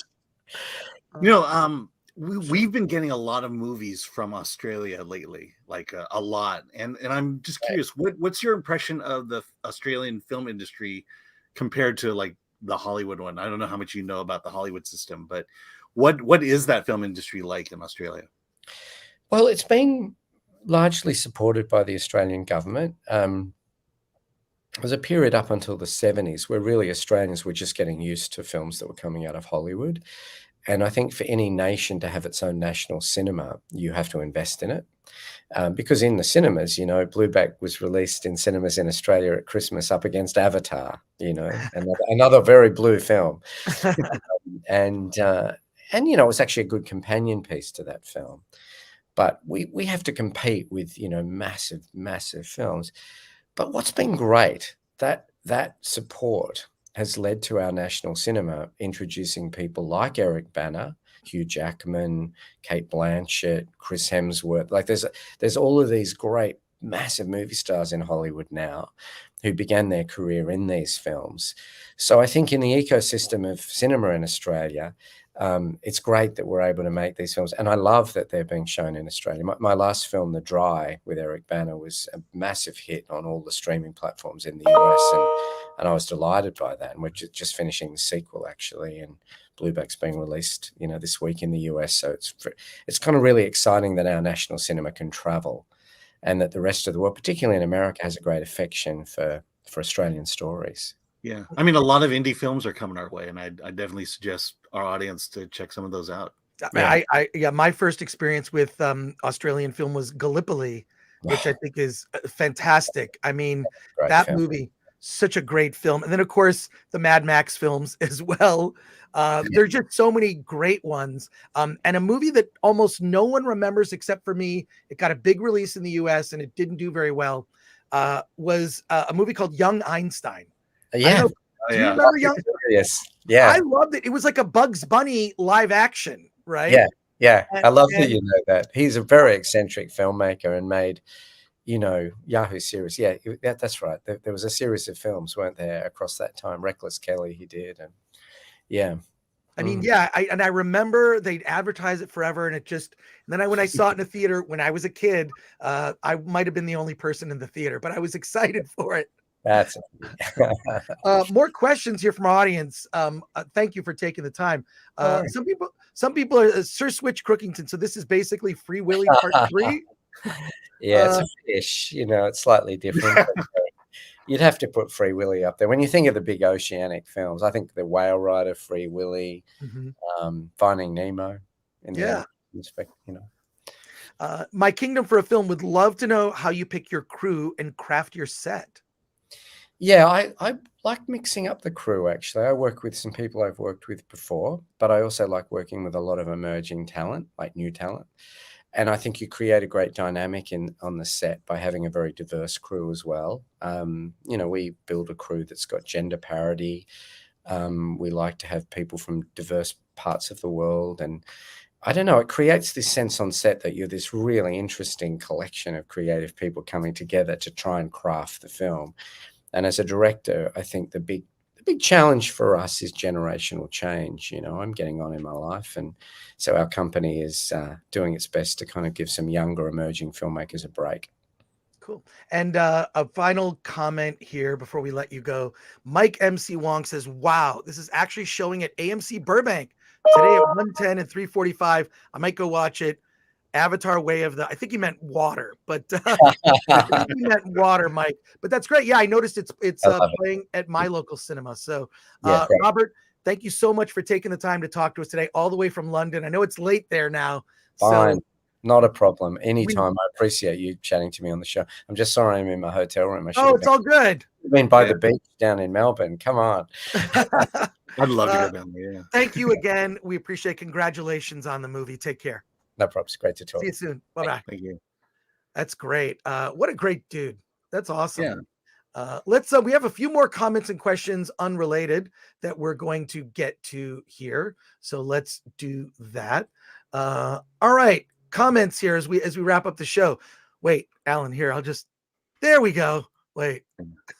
There we go. Dream Profit for $4.99 says Ant-Man 3 needs 150 million more to tie Ant-Man 1. Where do we think Quantumania finishes at the box office? Will it surpass Ant-Man 2? Can't wait for John Wick 4. A lot of questions there. Okay, a lot of questions. Ant-Man 3 really needs $150 million more? Probably. That's surprising. Because I think they said it was a $200 million budget. And the weird thing is, the physical media is no longer there. You're not going to get that kind of revenue coming in to boost films that don't perform well in the theaters. So yeah, Disney Plus. Yeah, I don't know. I think I don't know. I think the enthusiasm, the drop last weekend, second weekend was almost 70%. It was like 69.7% drop at the box office. It could drop again by as many percentage points. The problem is Ant-Man is playing in way too many theaters. It's in so many theaters right now. And it's in the premium theaters too.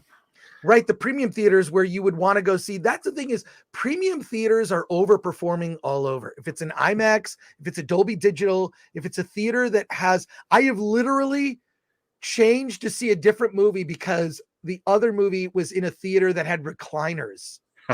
And some of them have heated seats. Have you ever seen those? Oh yeah. Oh, Heck, I didn't know they were heated, and I was wondering why my seat was burning up. he's like, why am I so hot? I know. But yeah, I think I don't know. I think we should mention that Creed 3, see it in IMAX if you possibly can. Yes, we saw it in IMAX, and it does make a huge difference. I mean, the detail is incredible compared to the first movies. In terms of where Quantumania finishes, it may. So hard to predict because the drops have been so big, and also the reaction to this movie has been very mixed. So, and also Quantumania appeals to kids. Creed 3, kids are not going to go see Creed 3. Yeah, so Creed 3 being a more adult story, certainly it can be, kids can enjoy Creed 3, but yeah, I don't know. I think we'll see by Monday. I'd rather answer that question on Monday because once we know what the drop is, if it drops by another 50-60%, that's bad. That's bad. It's going to crawl to the finish line. Yeah. And it's basically putting Marvel on notice that maybe this phase feels like, where is it leading? I think the problem is the decision to do a multiverse story to begin with. That was the fatal flaw, because a multiverse story means there's no stakes. You defeat Kang in this, there's going to be another Kang. You defeat Kang in Loki, there's going to be another Kang. There's a stadium filled with Kangs. So yeah, how does this work? It's also a concept that's hard to relate to, especially at a broad level, compared to killing half the universe. Right. I think that normies are, there's sort of like your casual Marvel fans are like, I don't get this multiverse stuff. Wait, what? It's sort of like when, even I dip out when the comic books get like too complicated. I'm just like, do I need to read 9 comics to just get this story that I'd rather just get in Batman or something, or Detective Comics? So I think that that's part of the problem right now that Marvel is facing is, they're basically building to something that I think is going to turn off, casual fans. So we'll leave it at that.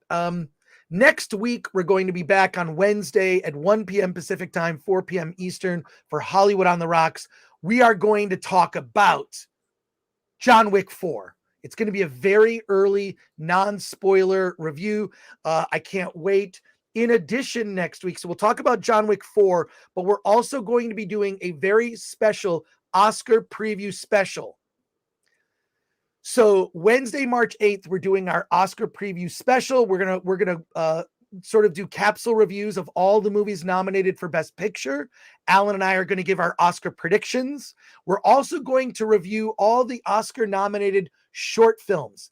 I'll tell you what I think is going to win, and Alan will as well. Then on Friday, March 10th, our usual show, the Film Threat Friday Livecast, we're going to talk about Scream 4, 65, which is the Adam Driver dinosaur movie, and another movie with Woody Harrelson called Champions. We'll be discussing that. And I will be live at South by Southwest. Yeah, so Alan will be giving us coverage. He'll have seen some of the movies already that are playing South by Southwest. He can give us a preview of his coverage. He'll also be doing little like hits and videos for our members directly from South by Southwest. And we're going to talk to Righteous Thieves director Anthony Nardolillo. Yeah, I'm giving you the whole thing. And then I'm previewing it now. Our special Oscar watch party. We want you to be there. It's going to be amazing. It is going to be incredible. You are going to love it. So join us for that Oscar spec. It's going to be so exciting. So you take Film Threats, put us on your tablet, your computer, your mobile device. We will be chatting live with you as you watch the Oscars, or what? Correction. As we all suffer through the Oscars together.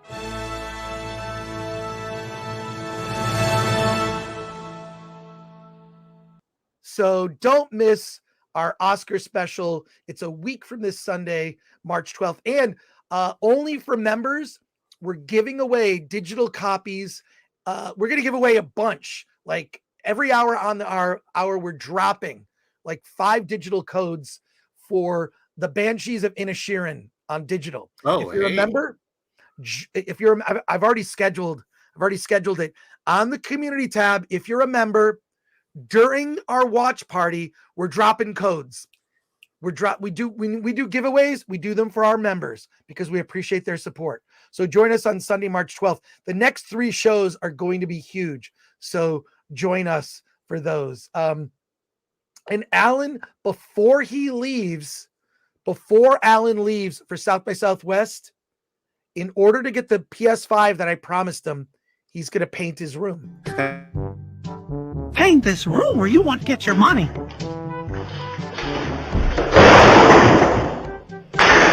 We're not paying for that.